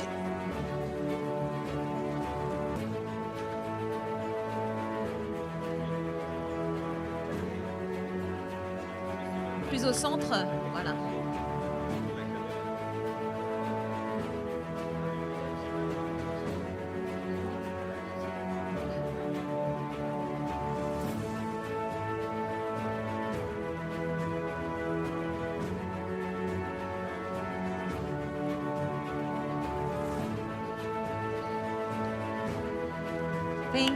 Thank you very much. Congratulations.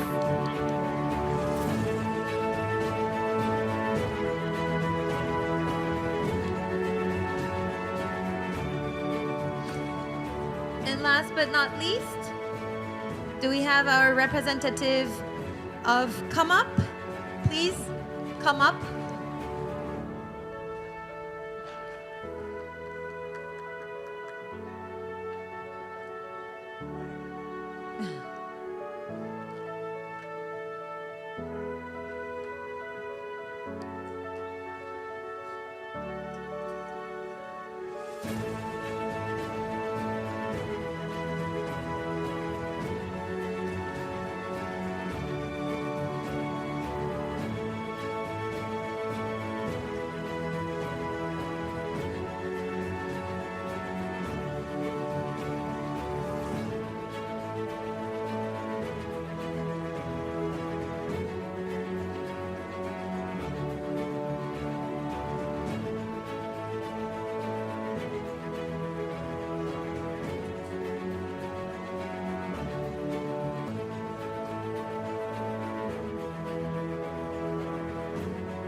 네, 기념 촬영 하도록 하겠습니다.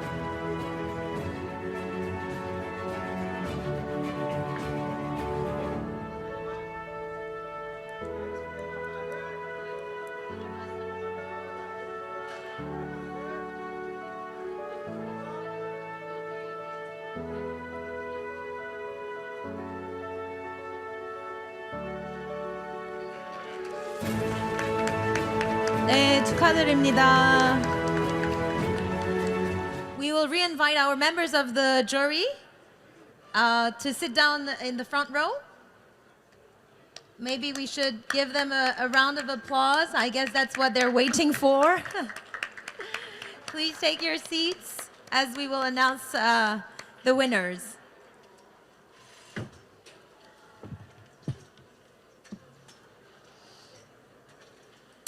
Olivia, you will have to stay with me because you will deliver the prize, the third prize. We will start with the third prize.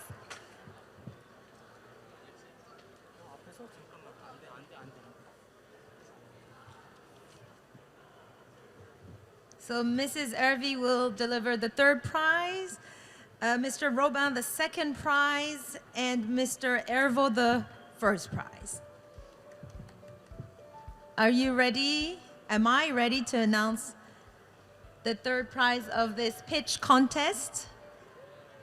So our jury today, comprising experts from diverse fields, have deliberated the winners. It was a tough decision, I guess. And I will now announce the winner of the third place, a package worth $2,500 US, and the winner is, do I have music for that? Ladies and gentlemen, Labs SD.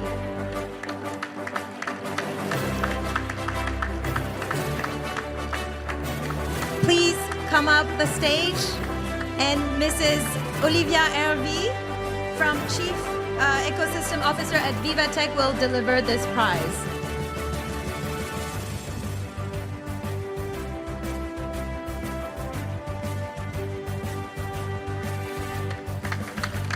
a bouquet, bottle of champagne, and a nice trophy. Congratulations. That is Labs SD for this pitch.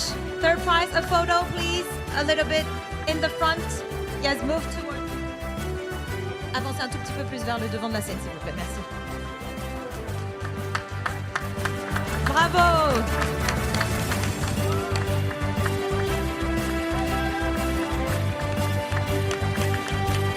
Smile. Yes, thank you very much. Thank you.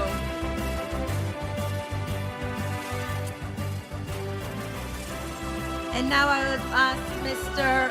Robin from Sanofi to please get prepared for the delivery of the second prize. Ladies and gentlemen, worth 5,000 US dollars, thanks to our sponsor Mazar, Sanofi, the Executive Center, Vivatech, the CCE, and Pernod Ricard. Mr. Robin, please, could you please come up the stage first?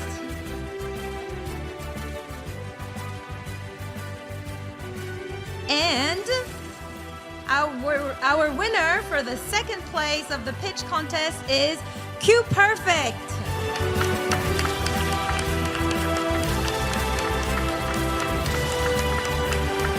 There he is coming all the way, making a big round from the back of the room. Congratulations. May you move towards the center of the stage, please, for the photo. Yes, the red spot just right there on the floor. 네, 앞으로 좀 나와주세요. 네.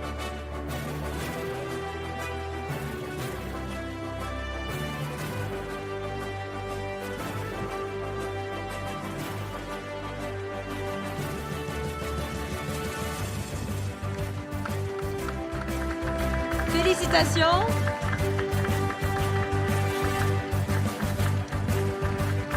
Bravo, merci beaucoup.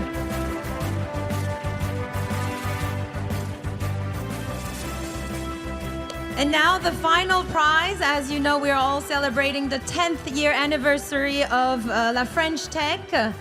10 years, 10 startup, 10,000 US dollar in cash from our sponsors. And this prize will be given by Mr. Julien Hervaux, a managing partner at Mazar. Thank you. Are you ready to deliver the first prize? Yes? Ladies and gentlemen, give a big hand to Be Balanced.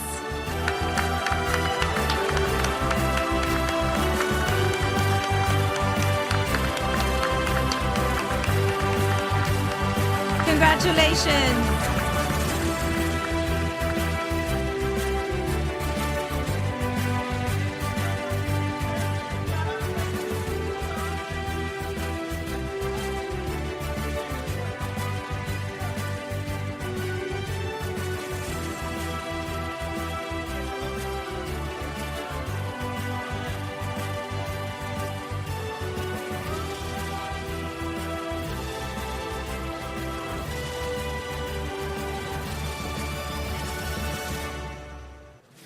Maybe we should take one with the champagne too.